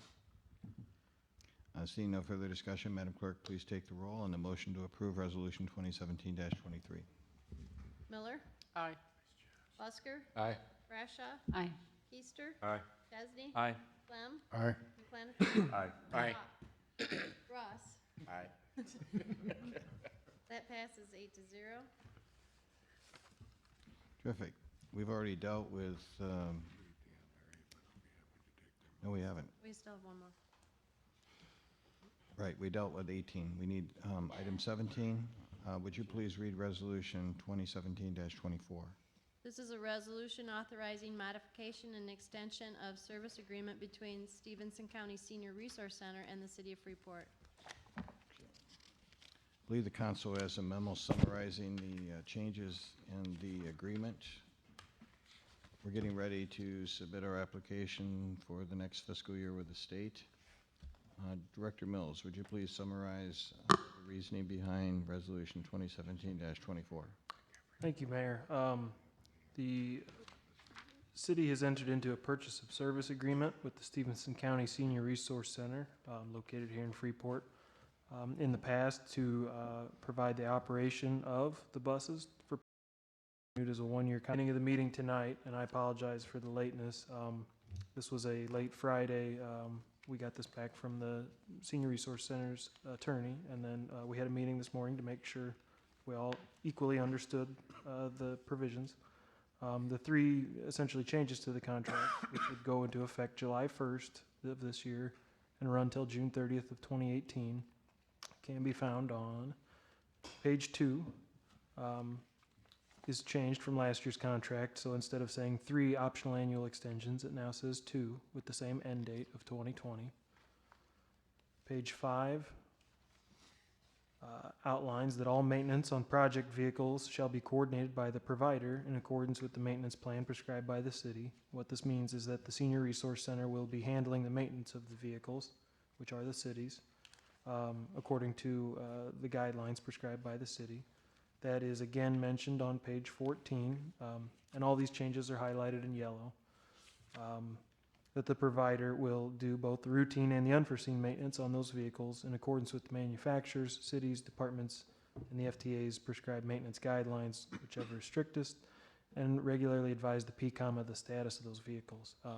They will be working very closely with the city employee whose job it is to oversee, monitor, the transportation program. They will be sharing budget information periodically where it can be made in the most cost-efficient manner and also take full advantage of the funds. And we think it'll work very well. And then another change found on page 14 is that under F, together with the provider. So that was something we would agree to with them, that when our PCOM rather goes to pursue other service contracts, they're going to do that jointly with the Senior Resource Center, because One of our larger businesses is working 12-hour shifts, so needless to say, that really wouldn't come into play at that period of time. But help me out on how much that's gonna, do you think it's gonna hurt us, help us, or tell me a little bit more if you could? Director Mills? there's one employer that would be slightly affected by that, but we explored that pretty in depth. I think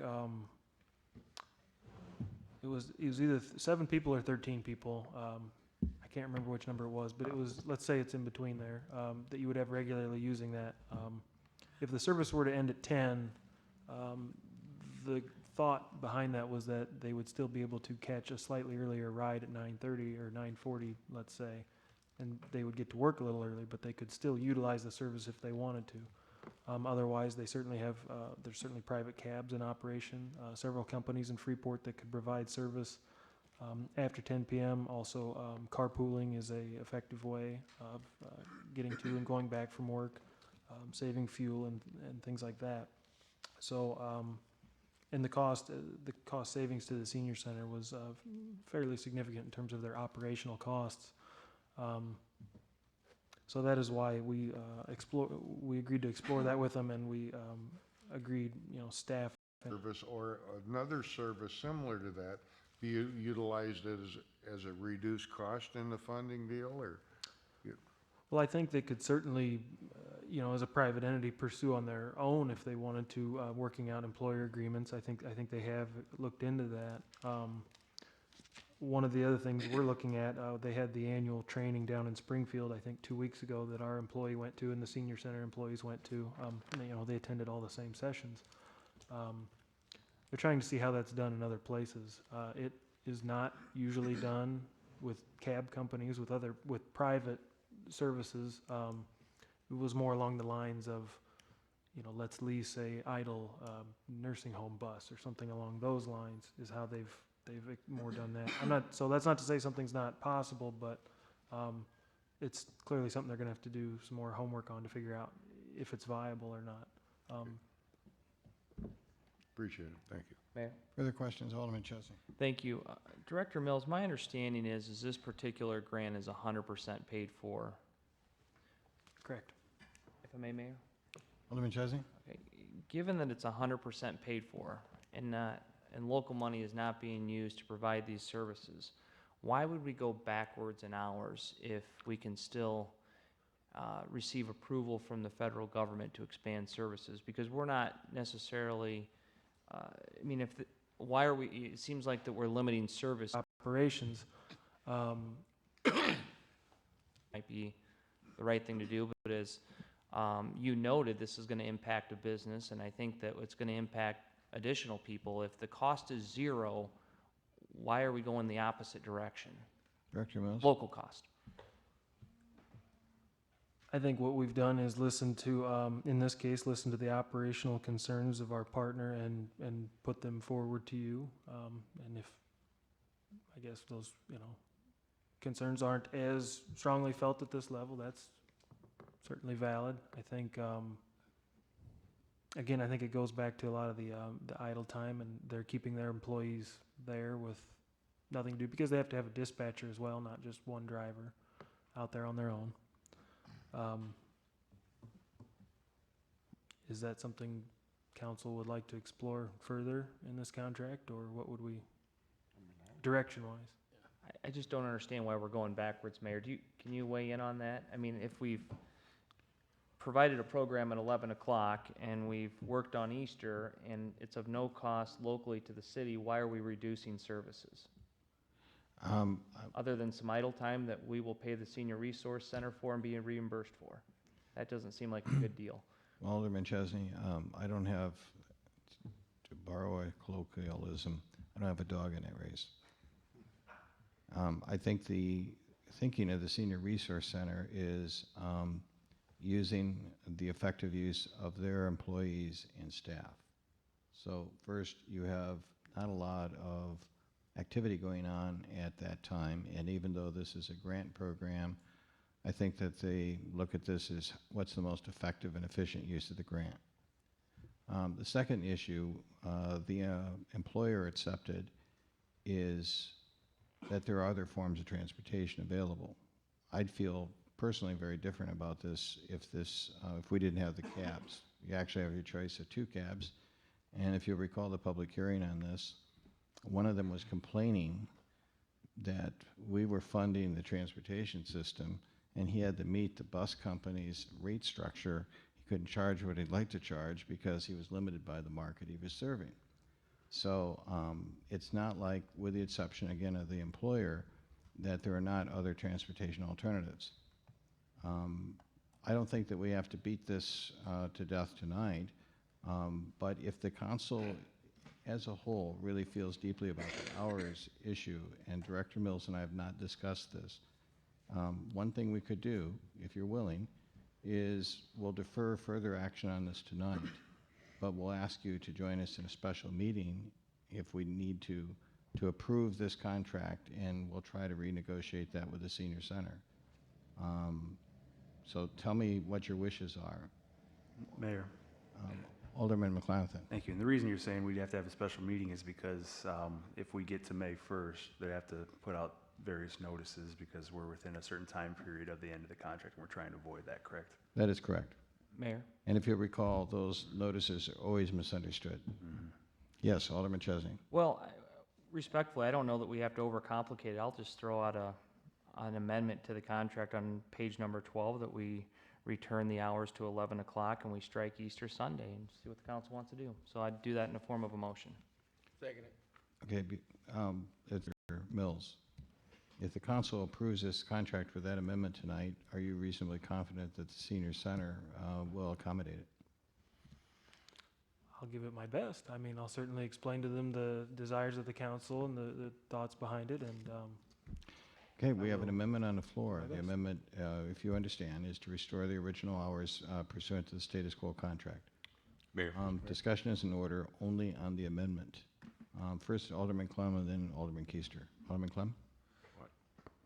I'm just trying to see if there's an easier way to resolve this other than putting it back. We really have nothing that shows us that at 9:50 they start losing money or they have no rides. I guess that's what I'm looking for more, that if somebody, and I guess the other thing is, really if you stop and look at it, if a person is using this transportation, let's face it, to that point, at that point, money is quite a factor to them. And if they can get that ride for X number of dollars rather than Y number of dollars and go into work and be successful, I think that's what the whole thing of the Pretzel Transit, one of the things is about, is providing service. Mayor, if I may. First Alderman Keister. All right, thank you. I guess Director Mills and maybe the mayor as well, the one question I'd like to ask is, if we vote on this tonight, and I'm in favor of it, I mean, I have to agree with the reasoning on this, and the senior center does not agree with it or does not accept it, then what? Where is that going to put us? Well, the senior center would have to decide how important it is to them to have a transportation system. My guess is they won't like the way it's done, but they'll go along with it. Okay, thank you. There's not certainty on that, but that would be my guess. And if not, if we have a lot of pushback, we'll certainly be visiting with each one of you individually during the week. Anything else on the amendment, Director Mills? To be before I clear, go so back the amendment is to go back to the existing hours, which are midnight. Yes. Not 11 p.m. Correct. Midnight. Okay. Okay. Alderman Chesney, you had something further. No, I appreciate the comments and the discussion. I just, for a program that's fully funded, I just don't know why we would cut the hours, in my view. And I think that The Senior Resource Center does a fine job, and they'll continue to do a fine job, and as long as we continue to reimburse them for the expenses incurred, I think it's a nice service. And as Alderman Clem mentioned, the percentage of people taking transit in those hours between 10 and 12, if they're taking public transit, they really need it. So as long as the program is of locally of no impact, I don't understand why we're going backwards. So that's enough on that. We have an amendment on the floor. Is there anything further on the amendment? Yes, Mayor. Alderman McClanathan. Thank you. Director, before we would vote to change this and send it back to them, I just wanted you to clarify, because we talked a lot about no local impacts. In your first response to Alderman Chesney, you were talking about hustling, the potential impact on the ability to draw down. By changing to 10 to 12, are you, based on our experience over the last few years, are you putting our numbers at risk in regards to the formula that you don't believe you'll be able to draw down as much, or is there not really any concern in that regard? No, I believe that we would be okay. I think the number that was calculated was somewhere around saving $20,000 with the reduction in hours. We are doing well with our service contracts so that we can use that money later in the year during the transportation program the way that they direct you to use it to cover, to get us to the full grant amount or as close as we need to be. So I think we'll be okay, I guess. What are any of the potential risks there? Potential risks, you mean in terms of keeping it running later? Yes, and the funding, 'cause you said I think we'll be okay there, so what are the risks? The way the system works is that you put all your service contract money in a pot, basically, and then that's the pot you draw down from at the end of your year if you've used up all your grant funding and gone like that. So I think, as I said, I think the service contracts we have in place are doing well for us, and we're building that fund. It's got a special acronym for that fund. So I don't think we're at great risk with that. Mayor? Alderman McClanathan. Thank you. And we're not at the maximum amount of drawdown on the program currently, correct? Now, we usually draw down, I think, somewhere around 800 to 900,000. However, our appropriation is somewhere around like 1.1 million. What's our limit? The 1.1 million. Is that the limit from the state, or just the limit from what we're approaching? State and federal. Okay. So the more expenses you incur, the closer you're going to get toward hitting that cap, and thus the more money you have to have sitting in your pocket at the end of the year to cover. All right, thank you. Discussion on the amendment. Your amendment only. Alderman Clem.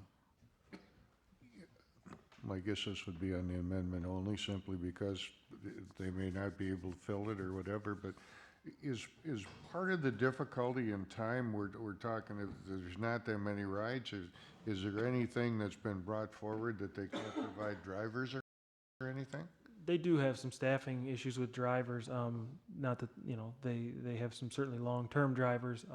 It is a harder job for them to fill, though. And so I think part of their thought process was it is easier on their staff to not be up till midnight, for example, with very few rides going on. It's easier for them scheduling throughout the rest of the week to operate. That, I believe, is one of their concerns. But Anything else on the amendment? Any other questions from the council? Does everybody understand what the amendment does, what the risks are, what the issue is? Mr. Mayor? Alderman Clem. That's an amendment again. I guess the question I have kind of goes back to what I said before. We've really haven't seen any evidence of what the real problem is here. Okay, and I guess that's all I'd like to see. Doesn't make any difference to me if we have another meeting, hey, we get paid the same for it. Nothing, but, I don't see any why don't I ask them to provide some of that information if they feel that strongly about reducing hours, and if they say, well, we thought about it and we're okay leaving it as is, we won't dig up the data. Well, we do have an amendment on the floor. So we're going to deal with this contract tonight. Okay. Here's my suggestion. This strictly is spontaneous to this. I sensed from the public hearing we had on this that the hours was going to be a problem. I suggest we adopt Alderman Chesney's amendment. I suggest we adopt the contract. If there is something really abhorrent or there is a compelling reason to the contrary, we'll let the council know. Anyone who's voted on the prevailing side can make a motion to reconsider. And we'll reconsider hopefully before May 1. Does that seem fair to everyone? Extremely. Okay.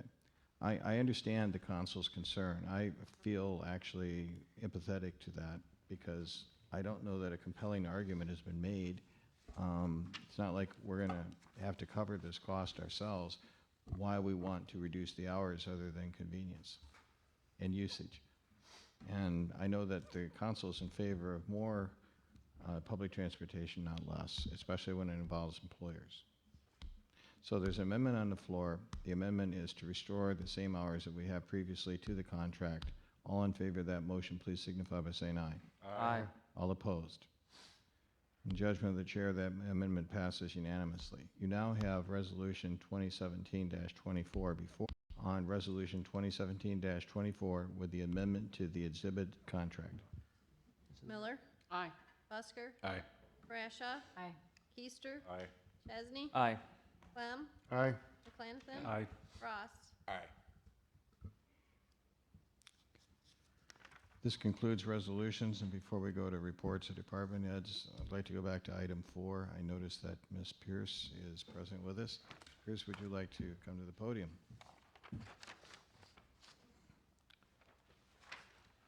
For the benefit of the public and the council, not everyone may know Angela. I've come to know her through the program that they offer in both gymnastics and cheer. What is also unknown is that her teams travel throughout the state, throughout the Midwest, and in some cases nationally. If you were to go over to their facility where the old Newell factory was, you would see a lot of trophies from everywhere.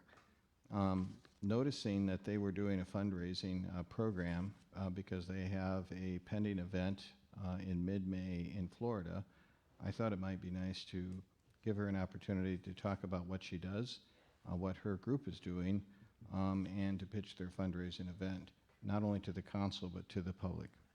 Ms. Pierce. Thank you very much.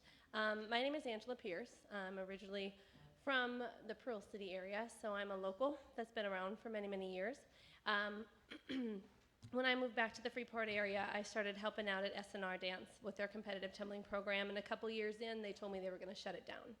And knowing what tumbling and cheerleading did for my life, I knew that this area needed that, and the more that we could do to keep our kids active and healthy and involved in something positive that can teach them good life skills, the more benefit they will get.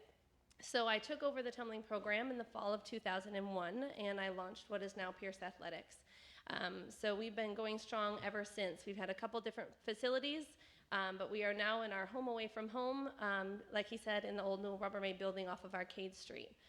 We currently, depending on the time of the year, work with Anywhere season. They compete mostly in Northern Illinois. We actually have our state meet coming up next weekend, and the state qualifiers that go to nationals will be going to nationals in June. That will be in Madison, Wisconsin, which is pretty close to home, which is awesome this year. Next year, in 2018, that'll be in Fort Lauderdale. So they do traveling that is, costly as they go.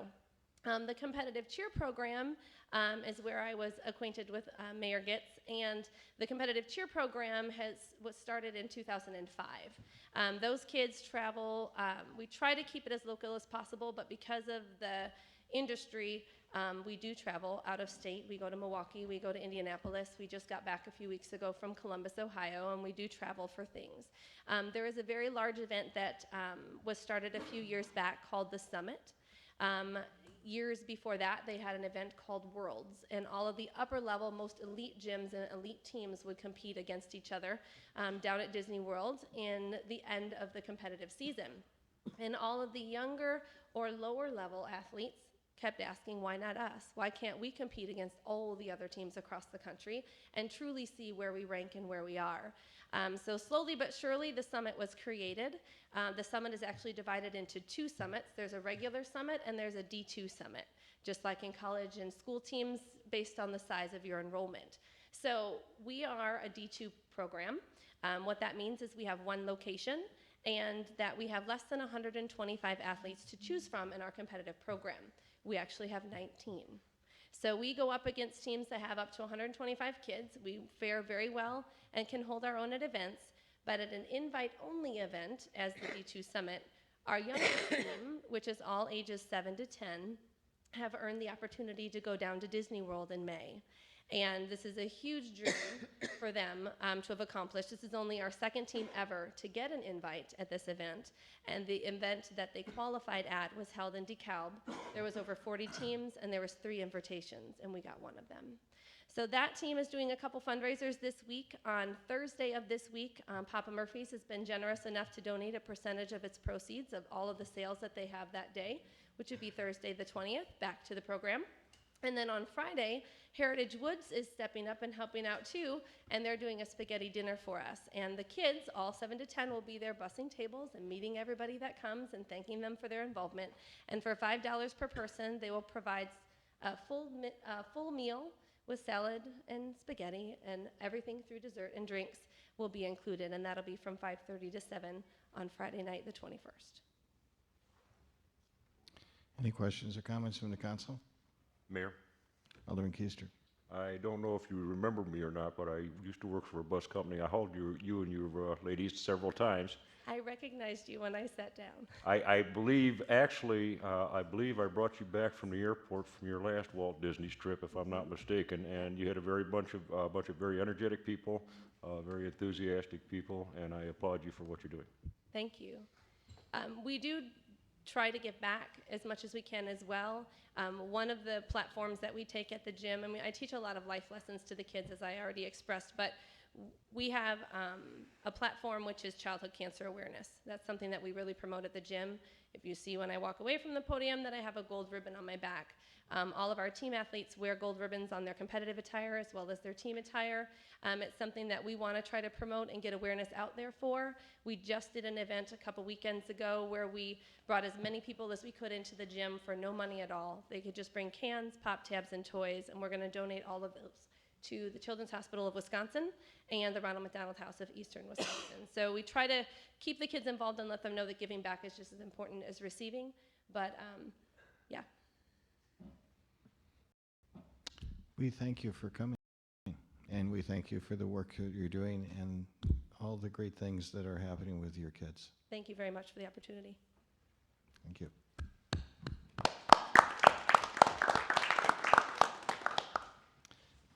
And Angela, your fundraising dates this week are again what? Thursday the 20th is Papa Murphy's, and Friday the 21st is Heritage Woods. Perfect. Thank you. We now move to item 19, which is reports of department heads. We have an approval of bids for mowing from community development. Therefore, we'll start with community development first. Director Mills. Thank you, Mayor. As you saw on the agenda, we solicited for the mowing bids this year, mowing of nuisance weeds and grass throughout the city. These are properties that where people are fined or fined again and they don't mow. You know, they get the warning, they get their fine, they don't mow. They're either not there because the properties are vacant or they're not respectful of the city ordinances if that's the case, but we have to get it done in order to help out those neighborhoods. The 3 bids that we received, two were from local companies, one was from an out-of-state company. The low bidder was Midwest Property Preservation at $12 per hour per person. There was another bid by T&L Preservation Services for $15 per hour per person. And after the opening the next day, we got another bid because of a Postal Service error from L&L Lawn and Maintenance from Davenport for $19.32 per hour per person. The low bid by Midwest Property Preservation had a couple small things wrong with it, their irregularities rather. There wasn't a summary of experience provided with the bid. The proof of insurance didn't list the city of Freeport as certificate holder, and of the references, 2 of the 3 were different people at the same company. The other bid at the opening, the other bids rather, had no irregularities. So in doing some research, calling the references for the low bidder, there were 3 references. One was not favorable. The other did not recollect working with that company, and the third couldn't be reached. So in that light, despite being the low bidder, the staff recommendation is to award to TNL Preservation Services as the primary contractor for mowing services to be performed at $15 per hour per person. They were the low and awarded bidder for 2016, and so staff is familiar with the quality of their work, and we did not check references for them because of that. We did not check references for the firm from Davenport, Iowa, due to the fact that they were so much higher. Mayor? Questions? Alderman Chesney. Thank you. Director, what do we spend yearly? 'Cause this would also, for the demolitions that we do, this would be the yearly maintenance. What's our total mowing budget a year?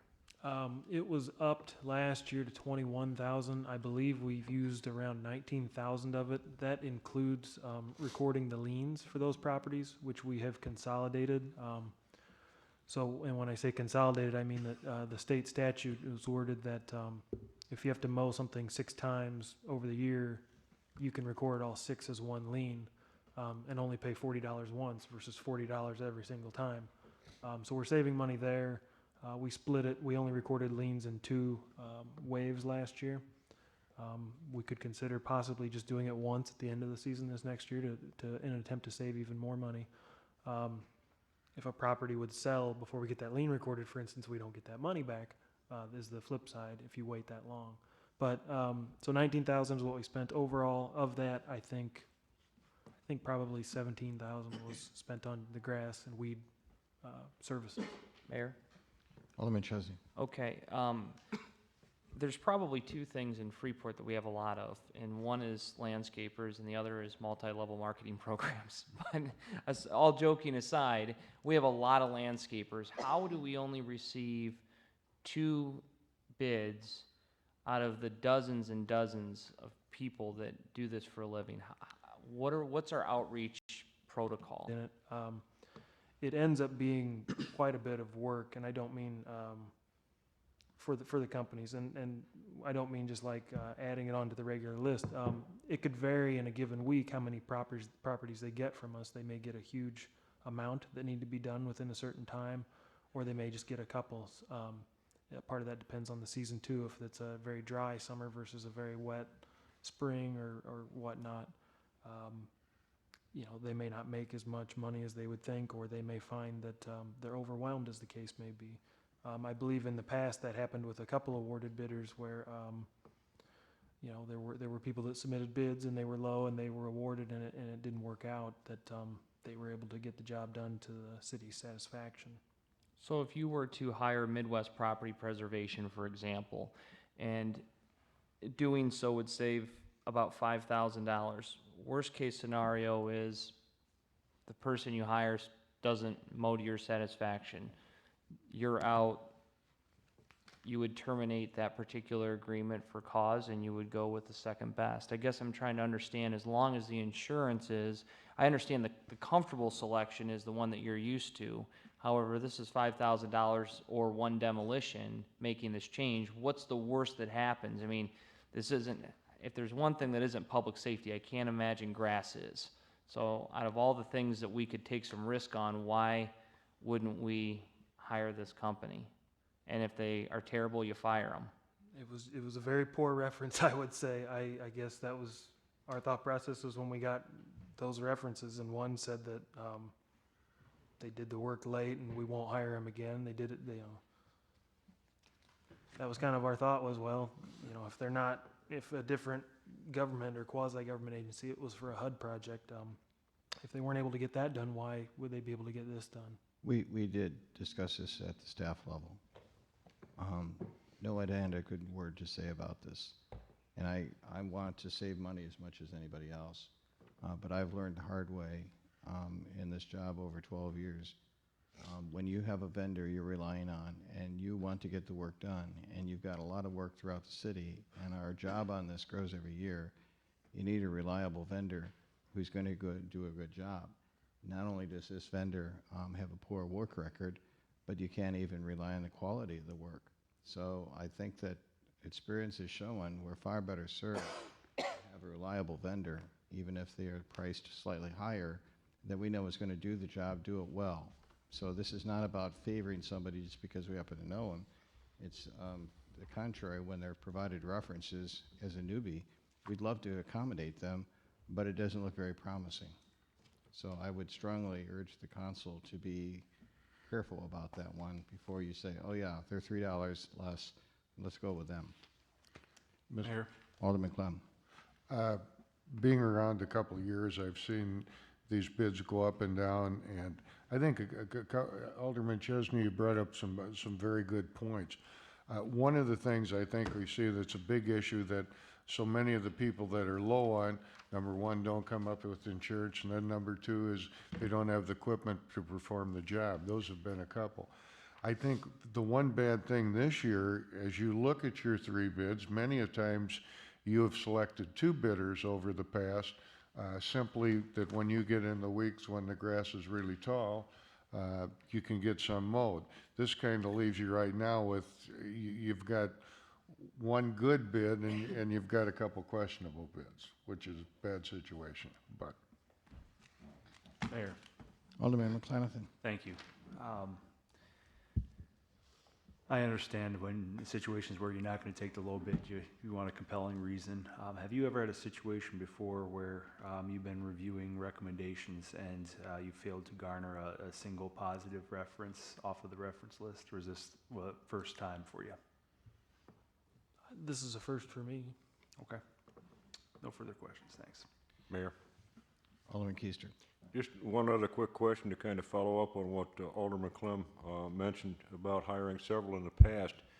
Since we only have one viable one this time, do you anticipate that's going to be create difficulties in being able to keep up with this? Director. You know, last year being my first summer where we did this here for the city of Freeport, I was, I guess I would say, pleasantly surprised. TNL was able to handle the workload very well. If something got missed, they were very responsive to go back and get it. You know, if I ever needed to call them for, you know, anything like that, a late minute add on to a neighborhood where we got a complaint and it hadn't made the list for that week, they were able to get it done. So I think they have the capability to handle this as if they were solely awarded. Mayor. Thank you. Alderman McClenathan. Thank you. I'd make a motion to approve the bid for TNL as recommended by Director Mills. Second. It's moved by Alderman McClenathan, seconded by Alderman Keister to approve the bid of TNL Preservation Services in the amount of $15 per man hour for lawn-related services for the city of Freeport. Is there any further discussion? If not, Madam Clerk, please take the roll. Miller? Aye. Busker? Aye. Brashaw? Aye. Keister? Aye. Chesney? Aye. Clem? Aye. McClanathan? Aye. Ross? Aye. Passes 8-0. Anything else from community development? Not at this time. Finance? Anything from finance? No, Mayor. Any questions for finance? Not. Public Works? Okay. There is a report from Public Works and their activities on your desk. Is there any questions for Director Dole? If not, we'll move on. Fire Chief. Yes, thank you, Mayor. I'm pleased to announce that this afternoon we received a fire prevention grant from FM Global Company. It's a commercial insurance company. Nancy McDonald on our behalf submitted a grant application, and out of hundreds of applications, we prevailed with this, so we're quite pleased. It's for the sum of $3,322, and it's intended to go towards the acquisition of pre-fire planning software.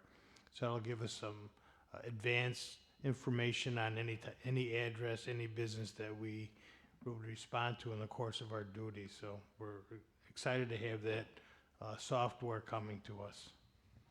Any questions for the Fire Chief? Mayor? Alderman Keister. Just out of curiosity, Chief, you had mentioned in the past about several other grants. Was this one of them you mentioned before, or is this something that came up unexpectedly? Fire Chief. Thank you, Mayor. This was a grant opportunity that the grants coordinator identified for us. This was grant we received today, there is no match, so it is a net gain for the fire department and the city as well. Thank you, Chief. Any other questions for the fire chief? If not, police chief? No report, Mayor. Any questions for the police chief? Chief, it looks like you're a little bit behind on the grants. Yeah, I noticed that. Back to work tomorrow. We'll see what we can do. Maybe you ought to take the grant coordinator to lunch. So. I believe we've completed department reports. Mayor's report. The one item I want to share with the council is this Thursday's Northern Illinois Mayor's Meeting. Some of you, Mayor-elect is going to be there. There is a reception at 5 in this building. There's a lot of communities that are kind of interested in what we've done with this building, followed by a dinner across the street. NEMA itself pays most of the bill for their members to attend. We will incur some expenses, but I'd like to encourage the council, if you have this time free, to be in attendance. I know some of you have conflicts. The deadline, as I understand it, for in his capacity is Lincoln. Politics then and now, which should be kind of interesting. So bring your questions to President Lincoln. That concludes the mayor's report. Any questions? I know we have some other council business and we have executive session. We now move to item 21, council announcements. Alderperson Miller. Just that we have the Fourth Ward Neighborhood Watch on the 24th at 6 o'clock in the Lincoln Mall. Thank you. Alderman Busker. Just let everyone know of the Fifth Ward Neighborhood Watch at the First Church of the Nazarene tomorrow night at 6. Thank you. Alderperson Brashaw. Nothing this evening. Alderman Keister. Yes, thank you, Mayor. A couple real quick things. 7th Ward Neighborhood Watch, Wednesday night, 6:30 at the main fire station on Walnut and South Street. And I must admit, confess that I've been remiss about bringing up to date on the Sky Concert fireworks. Things have been going slow at the moment. Number one, because there was some issues that hopefully Mayor Getz is going to help us get cleaned up here real soon with finalizing the radio station. And plus my own personal issues going on right now have slowed things down. But it is moving forward, and I hope by the first meeting of next month I'll have a more comprehensive and promising report. And on the other issue, I just want to put out there that my wife will be coming back to Freeport tomorrow from Madison. She will not be coming home, however, due to her weakened condition. She will be going into one of the skilled care facilities, but I'm looking forward to at least having her a little bit closer as of tomorrow. And the nice part about it is the place she's going to does allow puppy visits, so she'll be able to see her dog here pretty soon, too. Thank you. Alderman Chesney. Nothing tonight, Mayor, thank you. Alderman Clem. Nothing, Your Honor. Alderman McClanathan. Nothing. Alderman Ross. Yes, Third Ward Neighborhood Watch meeting will be held on this Thursday, excuse me, at 6 p.m. at the VFW. That's it. Thank you. That concludes council announcements and business. We now move to item 22, public comment. Is there any public comments? Mr. Tyke. I want to tell you the Special Olympics thing's going to come up on May 6th at the Harlem High School. And wanted to tell you this, but I'm going to do 100 meters and softball throw.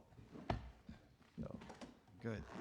And the mayor, I wanted to tell you, you do a good job doing the city of Freeport. Thank you. And Joey Moore, you're doing a good job too. Thanks, Tommy. And Todd Barkley, you're going to find out, right? Yeah, that's right. Any other public comments? If not, that concludes item 22. The council is now proposed to go into executive session. Madam Clerk, would you like to solicitate the motion that we need? An executive session is called pursuant to 5 ILCS 120/2C2, collective negotiating matters between the public body and its employees or their representatives, or deliberations concerning salary schedules of one or more classes of employees. Is there a motion so moved? So move. Second. Moved by Alderman Keister and seconded by Alderman Clem. Madam Clerk, please take the roll on the motion to go into executive session. Miller, Aye. Busker. Aye. Rasha. Aye. Easter. Aye. Chesney. Clem. Aye. McClanton. Aye. Ross. Aye. Council will adjourn for executive session and come back when we're concluded. Madam Clerk, do we have a connection for our labor attorney? In either council? Okay, and that's the council room we'll go to. I'd like to see Mr. Phillips, Mr. Blackburn, Fire Chief. We approach the bench. Absolutely.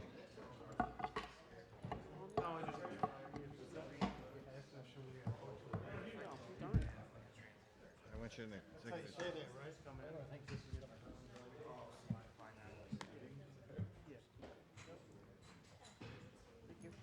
Thank you, Don.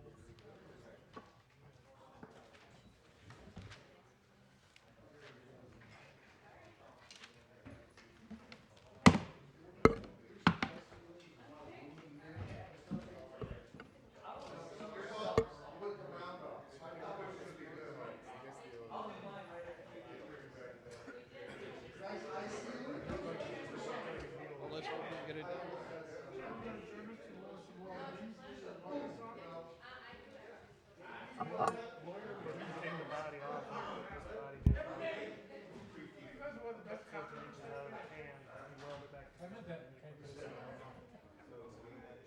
I deserve the rip, so whatever. I did. Why did he show you that? Well, I'm gonna tell him, knock it off. I'm gonna tell him, I wanna know if this guy's allowed to be there or not. Well, but how, well, Mike didn't call. You? I asked Mike, but when I had the doctor, Yeah. and I told him Tam had a voice, and I told him, you got to call Pop.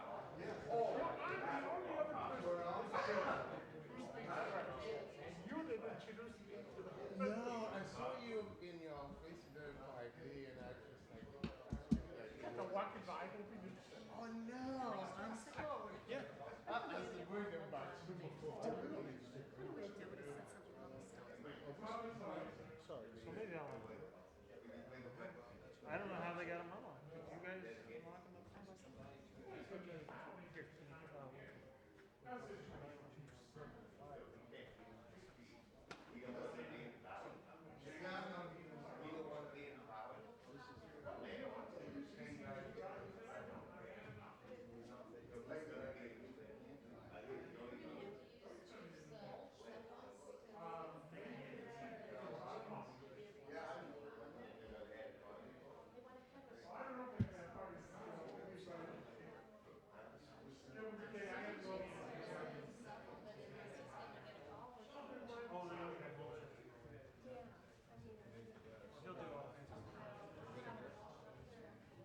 See you, Tommy.